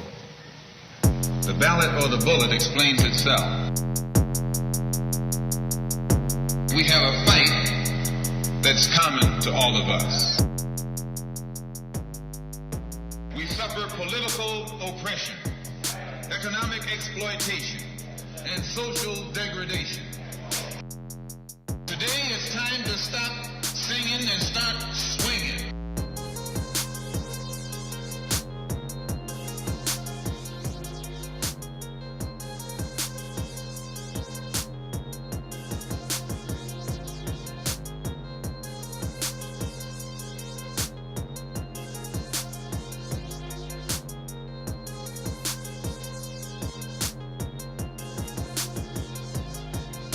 The ballot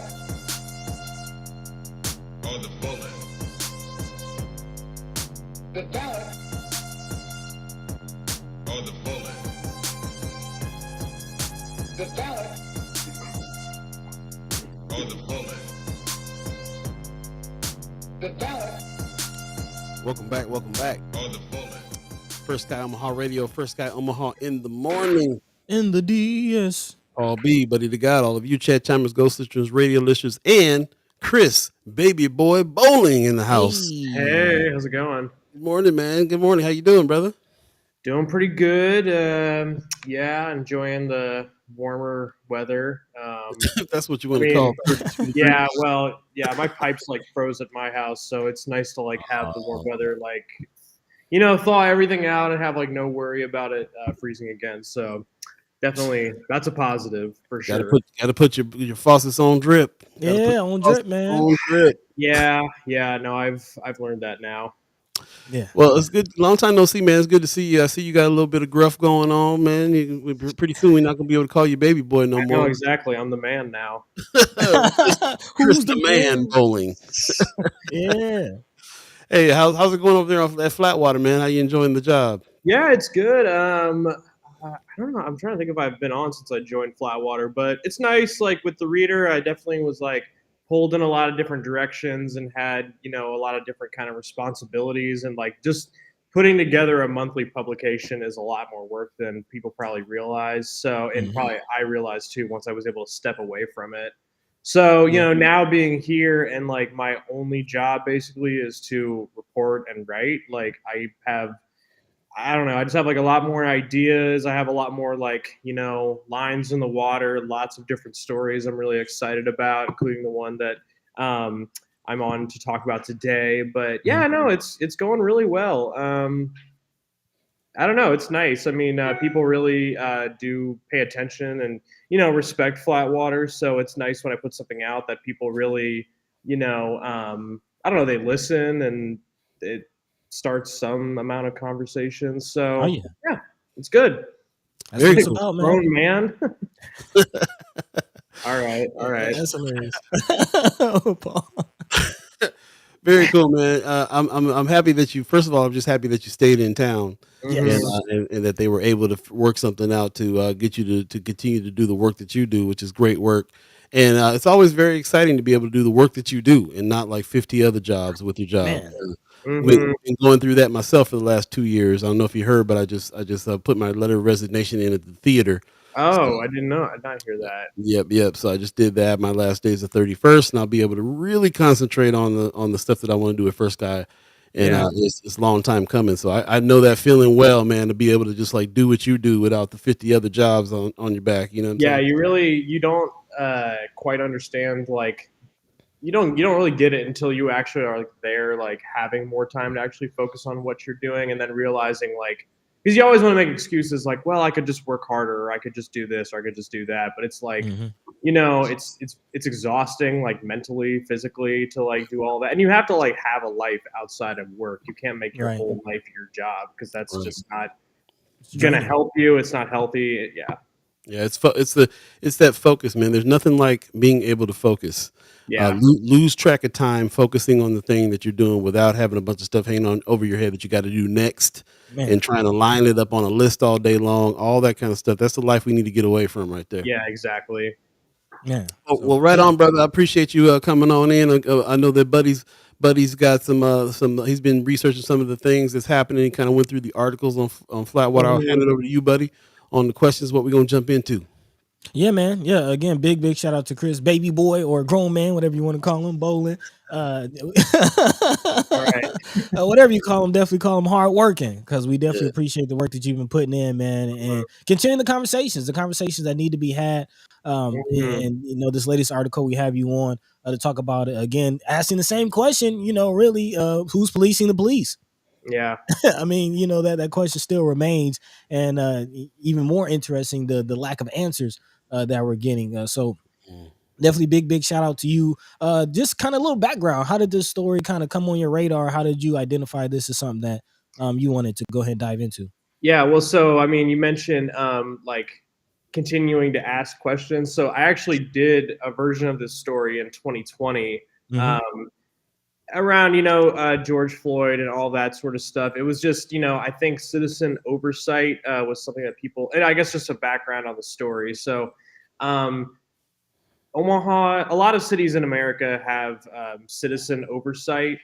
It looks very different depending on what city you go to, but the basic idea is that the citizens have some role in keeping police accountable. So if people aren't happy with the job police are doing, or there's specific complaints against the police, or there's policies that need to be changed. So in Omaha, what that looks like is we have a 7-member board called the Citizen Complaint Review Board. Um, and yeah, back in 2020, what I learned is that they really don't see a whole lot of cases. I can't remember off the top of my head what the numbers were back then, but it was definitely like it was established in 2014. They could not give me data like I think prior to like 2 years from when I asked. So like 2018 to 2020. I know it was less than 10, but basically Hmm. they see not a lot of cases. Hmm. And they're very, very non-transparent. Like nothing about them is public. When I called up like a member of the board, we had like a 2-hour conversation about the board and all this sort of stuff. And then that person called me back like an hour later and was like, "Oh, I wasn't supposed to talk to you. Like, you need to redact everything that we talked about because Wow. in the Hmm. bylaws that they're not allowed to talk to the media unless they get permission from the mayor." Wow. Hmm. There's just a lot of different things. Yeah, and if they do talk about it outside of the board, they can get fired from the board or removed. Or whatever. Jeez. So there's just a lot of things where it's just like this just seems really like my red flags are going up. So I Hmm. did the story back then. Talked to a fair number of people. And it was what it was. But it was always something that I wanted to revisit because one, the mayor did make it so you could. I guess I should explain a little bit more of the process of why the board sees so few complaints. Mhm. So you can complain directly to the board. That was a new thing that was added in 2020. But no matter what, the complaints have to be heard and investigated by the police first. And then, if you're unhappy with the job the police did, you can request a request for review, I think is what it's called. But basically, appeal your decision to the Citizen Complaint Review Board. Now, the Citizen Complaint Review Board does not have the power to administer discipline. Like, it only can make recommendations to the mayor that the mayor can then, pass on to the police. They also don't have subpoena power, which basically means like, hey, we have questions about this. We need to ask, a witness, like bring them in, like we're subpoenaing them, which is a big issue as well. So anyway, yeah, in 2020, the mayor did make it so you could complain directly to the board. There's like a PO box. I guess you can mail it to them. I don't actually know where the PO box is, but anyway, so I was like, oh, and they had to start producing annual reports that said, what did we hear and all that sort of stuff. So it's been on my list for a while of like once there's been a few years of data to, look at how things have changed. And I was very surprised that they saw even less cases than they had seen back in 2020. So they saw 4 cases in 2020. They saw 0 in 2021. And then they didn't even produce an annual report in 2022 because they also didn't see any cases or apparently do anything that year either. So in 2023, apparently they saw 3. But I mean, as you can tell, like it's not a whole lot. There's also like this thing of, do people even know the board exists? And even the own board chair is like, no, not enough people in Omaha know this board exists. They're supposed to be doing these like quarterly education forums to basically like tell people about the board. They're not doing that either. So there's just a lot of things that, I mean, on one hand, like people say, hey, low number of complaints is evidence that, we have a great police department and people are satisfied when they complain against it and all that sort of stuff. On the other hand, it's like, why would you appeal to a board that can't do anything? So it's a very interesting issue. And it's a thing where it's like other cities have models like Omaha's, but even they make it a lot more, transparent and, that sort of stuff. There's also, I talked to a few experts and they kind of reviewed, its bylaws and the data that I sent them. And they were like, this is an extremely weak form of oversight. This is not best practices. So a lot to chew on there. Yeah, Um, yeah. Go ahead. I definitely appreciate you kind of again revisiting this. If anyone has heard me speak publicly recently, I've kind of been pushing this whole movement over a moment type, rhetoric. And that is coming from the 2020 George Floyd, protest where police review was one of the biggest calls. That was kind of the idea behind the whole defund the police. I know that it took a turn as far as that conversation to something that was a little more extreme than I think the actual saying was really calling for. Again, the whole defund the police idea was to remove some of those funds from the police and invest in these types of boards and these types of entities. I did not know that was actually something that's been around since 2014. Based on your review, has much changed since 2020? Has there really been any updates, or it's just kind of been the same MO? Well, I mean, I don't really know how much can change when you're not seeing a lot of cases. So, I mean, I talked to actually, I think I spoke to, okay, so it formed in 2014. It actually disbanded in 2016 because that group of people they were pretty frustrated by the lack of work that they had. And I think that they had actually seen a lot more cases than the current sort of iteration of the board. But I've talked to the board chairs from 2016 to present day. So that arc of history, I mean, no, I don't think it's changed a whole lot. It seems like it's basically followed the same model.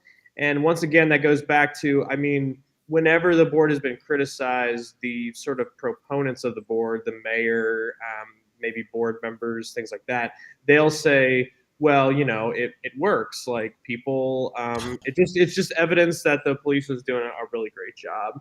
And the worst thing that we can do, is give the citizens, more power to, impose discipline or, do whatever they would do. So, yeah, I mean, it hasn't really changed a lot, but it also feels like the idea of like police oversight is like politically speaking has not been as big of a talking point. So some of the backstory here is that, and I mean, maybe your viewers and you guys already know this, but in 2000, Mayor Fahey started a police auditor position, and that person was supposed to basically be like a large scale overview of like the police. So like, what are the trends? What are the big issues? What are the policies? Things like that. That person got fired in 2006 for releasing a report without the mayor's approval. The report was about how Omaha police officers pull over black people more than white people, like at higher disproportional rates. Like shocking. And also, if you there's data, thanks to Ernie Chambers, there's annual data about every police department in Nebraska and their traffic stop data. It's gotten worse since then, but at any rate, in terms of like the disproportionality of pulling over black people. So anyway, 2006, the police commissioner or the police auditor position goes away. Then it kind of becomes this thing of like, well, we should hire someone new, but then it just sort of like stagnated from the city. The mayor was kind of trying to do it, but then the financial crisis happened, and the city council was trying to do it, and they couldn't reach an agreement. And so Suttle, the mayor after Fahey, he actually ran on one of his big points was we need to get the police auditor back. And then, the financial crisis happens. So like they didn't have as much money. So maybe you could make an argument for like, we just can't be doing that. But anyway, no oversight during Suttle. And then Stothard gets elected. She, in 2014, she creates the Citizen Complaint Review Board. And then, from there, people haven't really talked about it a whole lot. I mean, when RJ Neary ran, I know that he did, talk about it, but, I don't know. RJ Neary also got beat in a landslide. So I feel like it's not as much of a political talking point as it used to be locally. Like Justin Wayne had a bill that would have strengthened municipal oversight, and that kind of went nowhere in the legislature. And then not anything his fault. It just, it was how it was. And then now Terrell McKinney has a bill that would do some similar stuff. And that's, I mean, I talked to him for the story, and he was telling me that it got kind of clogged up in the committee that it's in. And basically, you have to get it out of the committee before you can really make any progress on it. So, yeah, I don't know. It's weird. It's like, I don't know if it became a bigger talking point politically speaking, like in the next mayor's race, if that would, spark some more change. But it really seems to have stagnated. Yeah. I mean, I find that that's kind of par for the course. I feel like the people really only fighting for this, like you said, Senator Terrell McKinney, Senator Justin Wayne. I feel like they even get pushback from their own political party. Sometimes on this too. They've been on the show several times talking about how people just don't gravitate to this kind of reform, and it's a tough fight. It is being spoken of elsewhere in the country. Particularly Gavin Newsom is in California now. He has a bill called AB 1185. Lets every Californian county create an official watchdog group or individual to keep the local sheriff in line. These are conversations that are happening in other places for sure. We tend to slide far away from these conversations here, though. Yeah. Yeah. I mean, that's one of I'll just say real quick, like I kind of mentioned before, like we have the lowest form, like the weakest form of oversight, but even among the weaker forms of oversight, other cities do a lot more than we do. Mhm. So there are things that we could do that are just incremental changes, like making their findings public and allowing people to attend meetings. I mean, like Lincoln has a stronger oversight Yep. Right. model like than we do. So there are things that we could do. It's not like, oh my god, the situation is terrible and we can't do anything. And yeah, there's a lot of cities and states that are doing even more. But Yeah, yeah, anyway. I think it deals with just kind of the political climate in the news. Like, what is the narrative that's being pushed by that government? Because to your point, Paul, about Gavin Newsom and keeping the sheriffs in check.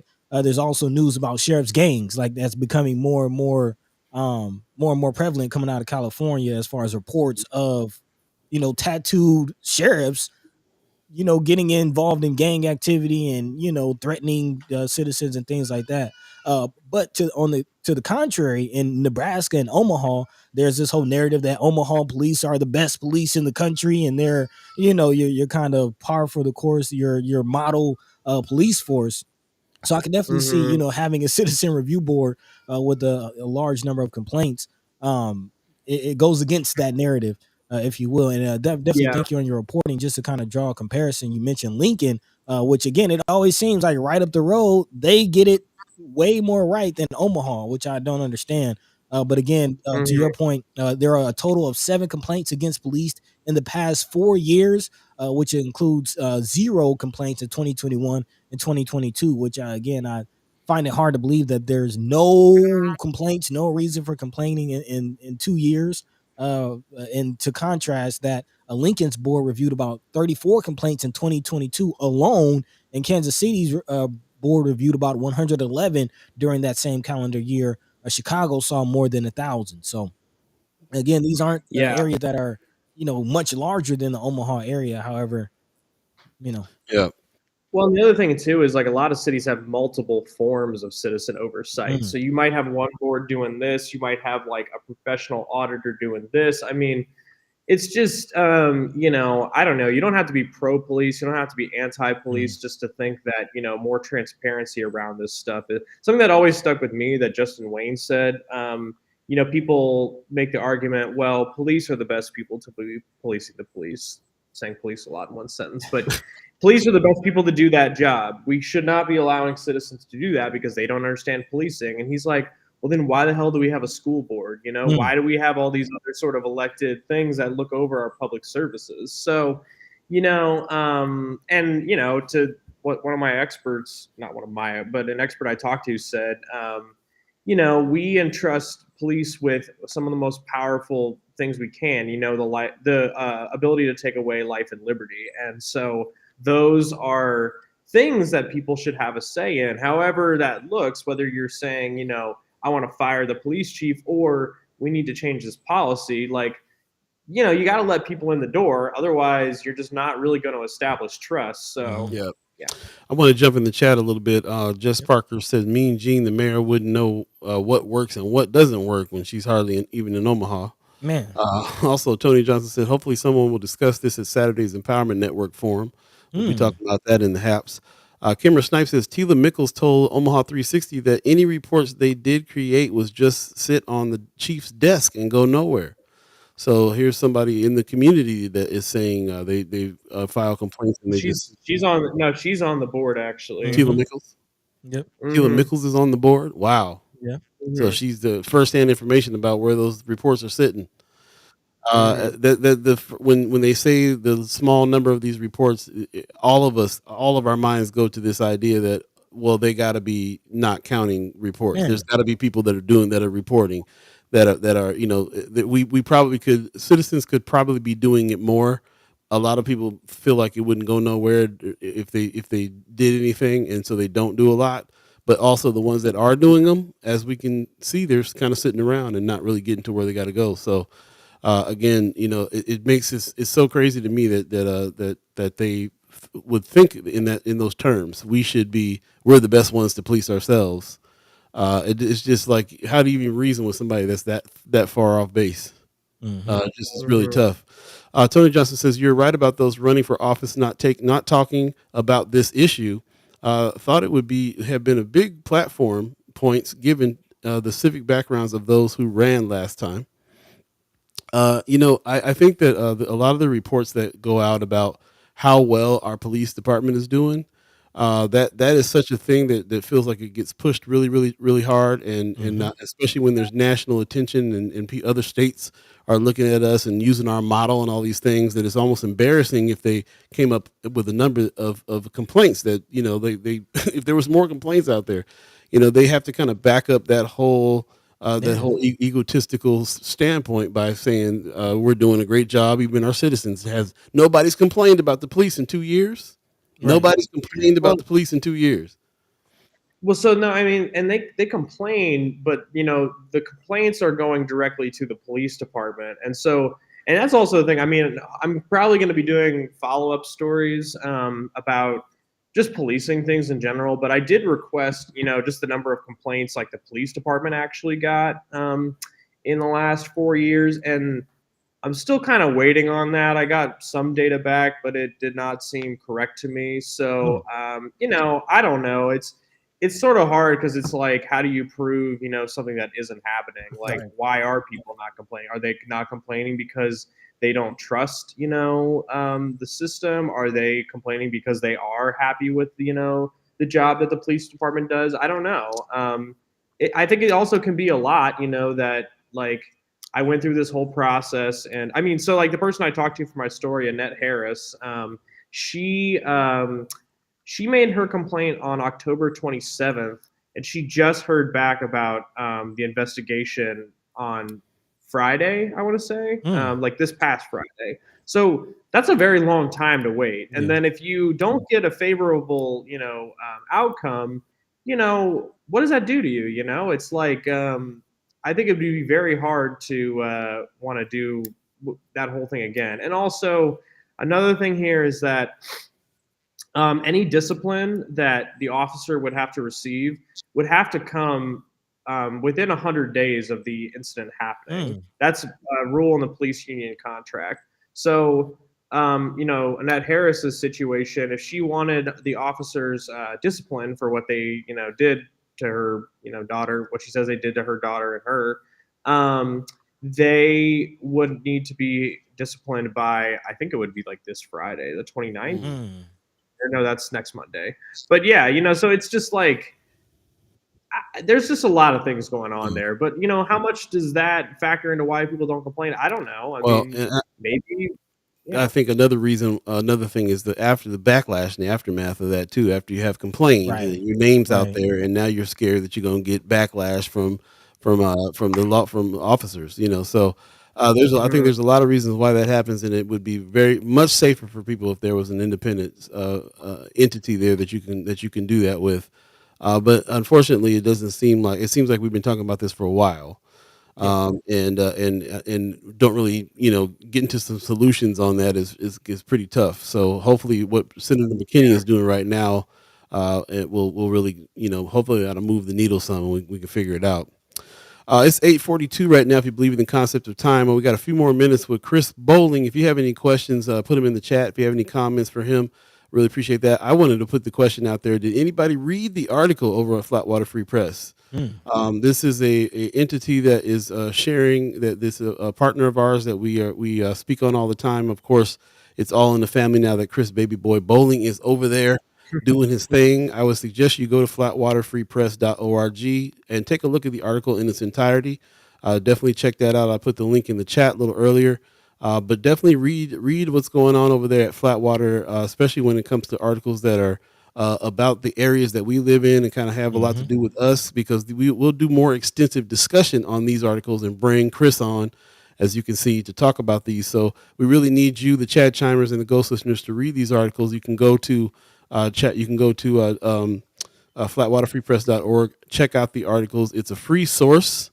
So this is news that you do not have to pay for to read. You can even sign up to their newsletter and get things in your mail that'll link you to it, so you can kind of keep up with what's going on there too. So also, Chris says I got turned into a TV story too. Here's the Nice. WOWT story. Mhm. Missed this one. I didn't see that. I got to check it out myself. Yeah, I wish I would have. I don't really like. I kind of like don't check my email outside of work very much, just because I'm just trying to like totally disconnect. But yeah, so I missed that this was airing on Friday night, Okay. but this was the first. I've never had this happen before for me, but I'm also like, I think that's so. And also, my mom is definitely like respects. My mom is not a very like big like print news reader. She definitely just like watches the local TV news. So when I was like, oh, I have like a local TV story, she's like, wow, like that's really cool. So big moment for me in many Love it. ways. I But love it. Just jump in the chat real quick before we get your last words on this last minute here. Von Chapman says negative reporting affects future funding, and as a result, the complaints get tossed into the round file cabinet. I can that's kind of attesting to this what I'm saying here. I feel like they're the whole ego based. We're the best. We have the best system here, and all the other states ought to follow us. Is really kind of making it so that they have to cover themselves on that, so that there's not questions there. So also, Jay Carter says under current law LB 51, a person can become an elected sheriff with no training, no law enforcement experience or credentials, and needs only a high school education or GED. It's interesting. The sheriff system is definitely different than the policing system. The policing is like a private entity almost. The sheriff you have to be elected in, and there's different rules and different things that have to do with the sheriffs, and that's a whole nother can of worms. But sometimes I try to figure out, how is it that the police have the power that they do when they're not, their chief is not elected, and and the officers are not elected. So it's really kind of interesting thing. Also, Kimara says, oh, she's talking to Chris there. Jay Carter says, do you think an inexperienced, untrained, and unskilled law enforcement manager will take a citizen's complaint about law enforcement abuse seriously? That's what I'm saying. I think we all kind of feel that and all kind of know that when they say we didn't get any complaints in 2020 and 2021, I wonder why. It's really it's so sus. It's ridiculous. It's just all the way. It's Seven, just all the way. It doesn't make any sense. So 7 and 4 years. Come right on now. in 4 years, yeah, yeah. it's pretty. I don't know. It's one that I'll be happy to report on in the future as well. Totally. As a journalist, you don't like want to, advocate or anything like that. But I just like the one thing I do advocate is that people understand this more, that they Mm-hmm. ask questions of people, and that they're informed about these things because it should be like an issue that is brought up and that people have to answer questions about. Like this is very important, and the fact that it is like this very unknown thing That part. is a huge Yeah. problem. That part. So I don't think that that's like controversial at Well, all to and say. in the spirit of solutions journalism as well, you're kind of being the person that's defining what this issue is. You're setting the narrative. The narrative is, how is it that a police department can get that few complaints in over the course of the years? That's really like what I feel like the gist of your story is saying. So you're not exactly advocating, but you are framing this story in a way that asks the right questions. And then what are the solutions to better communications with the police department on some police oversight? How can we get better oversight? These are Right. these are kind of the questions that have to be asked and you're pushing for. So yeah, Mm-hmm. appreciate it, man. We'll definitely continue the conversation on this. Yes, This is yes. an evergreen topic thanks to you doing the who's policing Mm-hmm. the police article back at the Reader. So shout out Mm-hmm. before you get out of here in a couple minutes. Maybe you can do a little rundown of something else you're working on, or something that we need to be peeping out at Yeah. Flatwater that you. Um. Oh yeah, things to be keeping out at Flatwater. Yeah, we just had our retreat. So we like just met in a conference room and just talked about what do we want to do next year and all that. And there's a lot of really great ideas. So as far as the first guy community, what you might want to know most about, we are looking in a little bit more to the juvenile justice situation. That would be my coworker Jeremy, who also covers Omaha. Who would be doing most of that. Jeremy also did the thing about OHA. If you guys talked about those stories at all, Mm.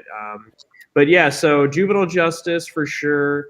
Temporary assistance for needy families is something I'm really interested in. If you guys remember, that is the essentially welfare that the state is supposed to be giving out, and yet Nebraska is it has one of the highest denial rates in the country for it, and we've stockpiled this like 130, probably more now, fund of money that could be going to poor people, and it's not. Mm. Um, there are a lot of things going on there, and I've been one of the good things about this job, I don't know why, but I've been doing a lot more public records requests, lots of FOIAs is what you would call Yeah. them in journalism. And I've been getting a lot of very interesting information. So there's going to be some good stories out of that. I am also working on a story about asthma in North Omaha. Generally speaking, in Omaha, but it's worse in North Omaha than it is in anywhere else. So, I am looking for people who have experience with that. Their kids have asthma, their family members have asthma. If they just want to talk about it, if anybody would like to talk about it. I have some data from the American Lung Association that says black kids die of asthma in Nebraska at a higher rate than anywhere else in the country. Wow. And it's like a lot higher than the national average. Let's see what Here's else. on that topic there. You put something out here. I'm putting it in the chat right now. This is a request that you put out. Hey friends of First Sky, anyone here have experiences or know people or know someone who has experience filing a formal complaint against the Omaha? Oh, this is for the police department. Sorry, I thought this was the asthma one. Oh yeah, that was from Facebook. Right. Yeah. But yeah, if anybody, let's make that call now. I got several family members that have just grown up with asthma.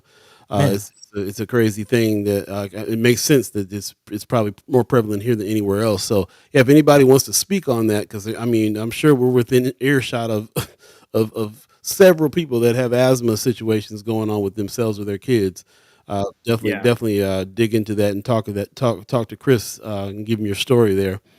Before we get out of here, And I'll throw this out. I mean, it is very solutions oriented too. So I'm not just kind of like, hey, tell me like how terrible your life is, because that's not my goal at all. The experts I've talked to about this are like, those numbers, Omaha should be ashamed of that, because asthma is not anything that someone should be dying from. It is it's hard living with it, but it is treatable, and there are things that could be done.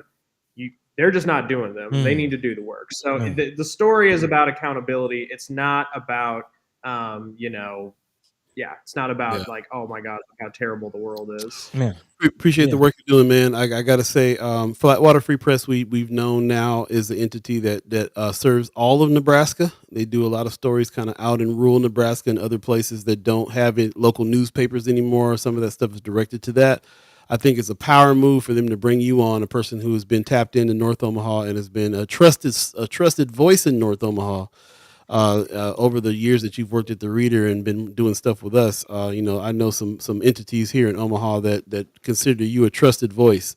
So the fact that you're over there at Flatwater now, contributing to their news and doing it with their support, and then some of the stuff that you're doing that focuses on here. I know that's not you don't focus on just North Omaha, but the stuff that you do really is impressive, and the fact that you're a trusted voice here means a lot to us. So always a pleasure working with you. I got lots of ideas about what we can do here this next year, and I'll definitely keep in touch with you on that.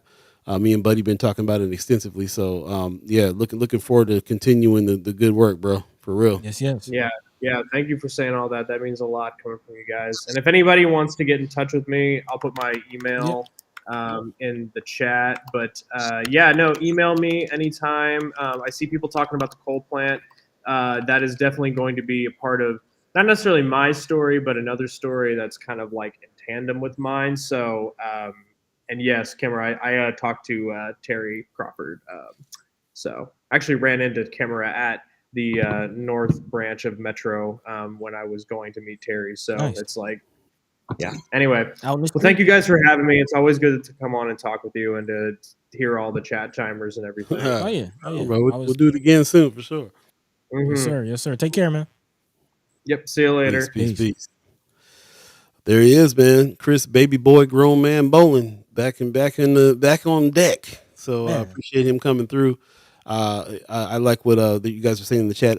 Anthony Rogers, right? OPPD let black folk down when they extended the life of that plant. Full stop. Then brother Dr. Cornell West was out here chiming up about it. I know you saw the video. We put it on Friends of First Sky Omaha, man.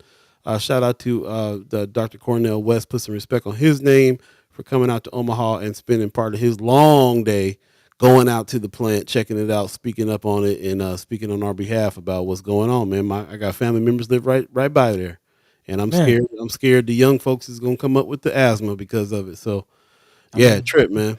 that's huge. Shit, that's huge. Big shout out to Chris Boland for covering that. I've actually had family members who were comatose, in comas, dealing with asthma. So yeah, it's a real situation, especially in North Omaha. A lot of people already seeing the connection between that and OPPD. So definitely looking forward to what other findings come out of Chris Boland's reporting. Man, big shout out to Chris.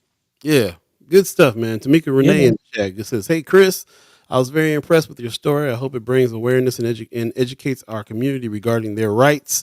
NOCP supports the Harris family and will continue to empower our community and give them a voice." Man, First of all, big thank time. you for reading the article. Just really want to encourage everybody to do that. It's not a thing that we are used to doing just because, Flatwater Free Press is a new thing. Also, like I said, we're kind of used to a lot of the reporting that they do or is in the greater Nebraska area. Hmm. They've been really working with us a little bit on trying to focus in on Omaha and North Omaha in particular. They don't really have the folks over there for that, but there was a power move to grab Chris Baby Boy Bowling and have him Big come through time. there. Big time. Big time, man. Miss Erica Felt earlier said something. Where did she say that? She said, yes, Chris brings credibility back to them. Woo, Hmm. huge, Man. huge. So shout out to Chris Boland and Matt Wynn, all those guys over there for sure. They also brought Carla Velasquez over there too. She was running El Perico. She's over there working with Flatwater Free Press too. So hopefully we'll see some more with our brown community coming out of Flatwater because of her. So Man. appreciate that. Big time. Big time. I saw Legion Ireland in this chat. I'm not sure who that is. It's a new name. I Yeah. saw a couple of comments. I appreciate your comments. Thank you and welcome. He says, Yep. my son almost died because his doctor refused to test him for asthma. Wow. Yeah, man. Thanks Wow. for sharing that. That's again, it's a real situation. A lot of people dealing with it. Also, further down, Legion Ireland says, "What can citizens do to push for accountability? And from your experience, how many positions need new people to create that change?" So, yeah, we'll definitely be continuing to talk to Chris Hmm. about that and try to answer some of those questions. So So yeah, welcome, and I appreciate you, everyone in the chat, dropping their questions and letting their minds be free, letting their voices be heard. That's what it's about. As you see, we are losing opportunities and losing forums to be able to speak on things, happen publicly, and have our voices heard. So again, big shout out to everybody who's a part of this platform, who's supporting this platform, coming out, having their voices heard. So yeah, we appreciate you, we love you, and we thank you. yeah, speaking of voices heard, little mama back there chiming up. Yeah, man. Yeah, She's man. trying to get on the show. She said, I want my voice heard too. That's what's up. Yeah. Ronnie Shields in the chat. Good morning. He says, good everything first guy, man. Appreciate you coming on in. I don't know what state you in right now, but I appreciate you. I know you're not in Omaha, so Peace. appreciate you checking us out. Tamika Renee said NOCP actually referred the Harris family situation to Chris. There's power in the media. Utilize all forms. That's what I'm talking about. That's the kinds of connections and things I'm saying right there that needs to happen. So that's what's up. Shout out to Yeah. you and your organization for doing that. And yeah, let's continue. Yeah, definitely go read that article. Crazy story about the Harris family. And Chris always does a great job of just painting the picture of, really bringing the issue down to a human level, telling the anecdotes, telling the stories of real people dealing with real situations. So definitely peace, to the Harris family who says that they don't feel welcome in this community.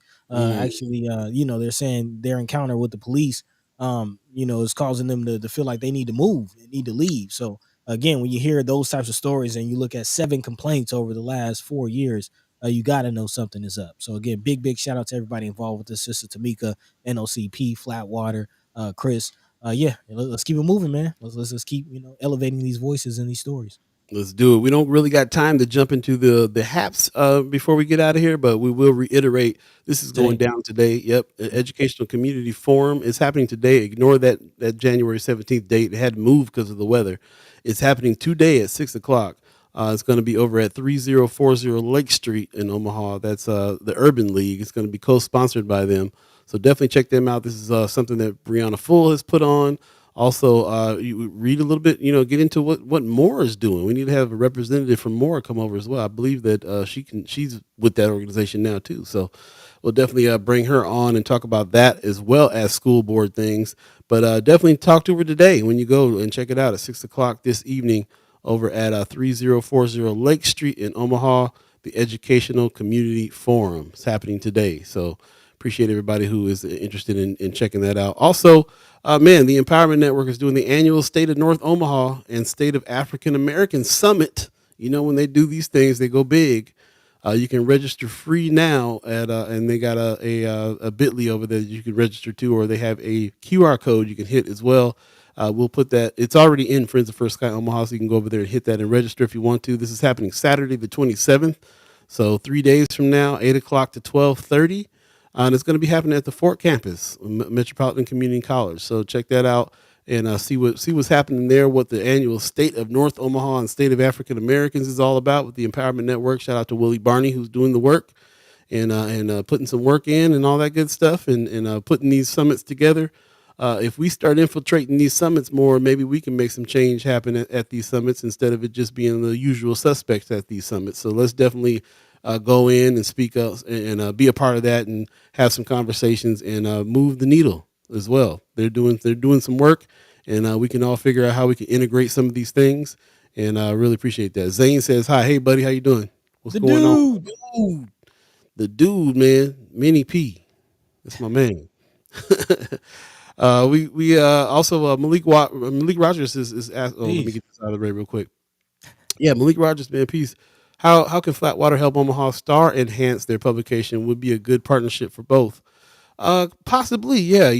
One thing both entities need is black journalists, which is Yep. what we're trying to build out and make contacts with, and also put together trainings like content creator camp in order to build out.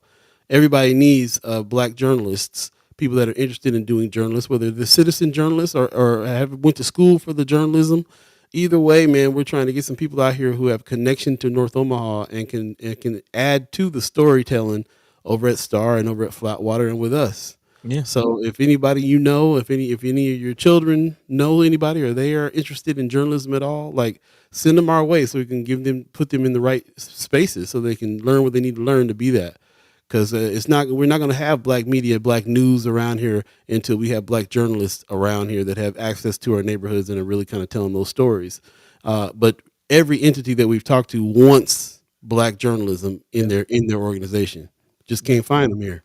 Let's keep in mind when we talk about the Omaha Star, we're talking about Terry Sanders. That's By herself, pretty much. that's pretty much. Pretty So much. yeah. Again, we all need help. We all need help, and we all need to again build an army and really double down on the importance of having our own media outlets, having our own voice, coming from our own people. So yeah. When we talk about Omaha Star, just keep in mind that resources are limited over there. I know we all will hope and believe that more should come out of there, but if that's the case, then we got to get boots to the roots, man. That's what it's about. You got to get out there and help. That's right. And get out there and help us as well. We're trying to Yeah, do the man. good work too. You can help by use your dollars, put your money where your mouth is, as they say.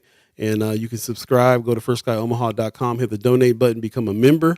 We're enhancing those memberships. So Yeah. those will be enhanced. You'll see some new things that we're doing with memberships here coming up. Also, Flatwater Free Press is the free situation. It's a nonprofit news organization as well. If you felt like donating, you can donate to them. Definitely sign up to their newsletter and get that news coming in there. And of course, you can always go to the Omaha Star and also subscribe and get the newspaper there. So every dollar helps these entities grow and be able to hire new journalists and so on and so forth, including us. We're going to continue to push that and work that on our own, but we can definitely use the help out there if your guys are so inclined to. So with that, we're going to get out of here. It is already past time, past the agreement that we have to stop at 9 o'clock. We appreciate you letting us go a little bit past, but I really appreciate everybody that is here in the chat and hanging with us to the bitter end. Tamika Renee says, "Thank you, First Sky, for what you do to bring awareness and give us a voice. Appreciate it very much, Thank you. very Thank you. much." You got some words for the people, buddy? Man, of course, big shout out to Sister Kimara. Again, continuing the Women's Wednesday segment, which we will be continuing throughout this season. again, actually rotating a couple sisters through, man. So definitely looking forward to continuing those conversations. Again, a lot of good information from those, and then of course Chris Baby Boy Bolin, Flatwater Free Press. Big shout out on the work that you're doing and just the integrity that you bring with your journalism, man. It goes a long way. So much respect to those two, and of course big ups and much love to all of you, the chat chimers. As we've seen here recently, man, the show definitely would not be the show without you. So again, we call y'all our co-hosts for a reason. We appreciate you. We love you. We thank you. And again, let's keep it moving, man. Let's make it a movement, not a moment. Let's keep working, keep coming together, keep getting down to the nitty gritty. And we'll see the change. That's what's up. Yeah, man. Paul Right B, on, right on. Right on. Pop says, I love this super fast moving show. You guys have got it going on. Love to you and the First Sky fam, and see you Friday. Appreciate you, Pops. Thank you. Friday we'll be bringing on Jewel Rogers, who's going to be talking about this situation that she's heading up on the naming. We didn't really get a chance to talk about it today, but we'll talk about it with her on Friday. So stay tuned for special guest Jewel Rogers, daughter of Johnny the Jet Rogers, coming on Friday. We'll lock her in, and it'll be a very great show there as well. Also, we're reaching out to Sherman Wells to get some word on what's going on with the Spencer projects. It's been all over the news now. Yeah, that they've created some awareness. Him and Celeste Butler were on a video creating all kinds of awareness about this, and the media has answered, and the city has answered. So we're going to talk to him about that as well. I believe the last time we talked, he said he was going to be available for Friday. I'll double check with him, and we'll possibly be talking to him Friday too. So nice. Appreciate. Yeah. It'll be good. It'll be a good Friday show. Stay tuned for that. More guests to come. More news to talk about for sure. Miss Erica Fell says, great show. Love you all. The guests and info from chat chimers. Be good to yourselves. The air is dry. Don't be thirsty. Drink water and order your business. There you go. And I would add, apply some lotion. Because that part. I'm gonna need to apply some peppermint oil to my back. Oh, there you go. Season of the ash is going down right now. Appreciate everybody that's jumped in. Season of the ash.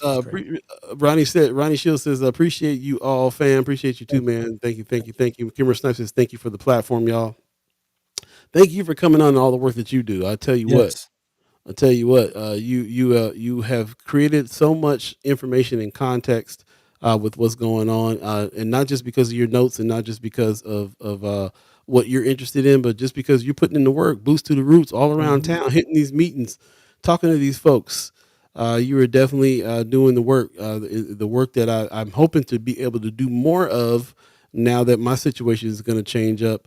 But in the meantime, between time, you've been really out here representing, and we really appreciate you very, very much. Big time. Yeah, the passion, the love is showing through. So, so what the Love Supreme is all about. There it is, season 7, Love Supreme. You're in the middle of it right now with First Sky Omaha in the morning. Paul B, buddy to God, you guys take care of yourselves. It's supposed to be a little rainy this afternoon if you're in Omaha, so take care on that. But it should be a lot better than it was with the Arctic tundra that happened last week. Yeah. So it's but still, take care of yourselves. It's still we ain't out of the woods yet, so still take care of yourselves. Peace. We'll see you Friday. Peace. By the way, Vanglorious. This is protected by the red, the black, and the green.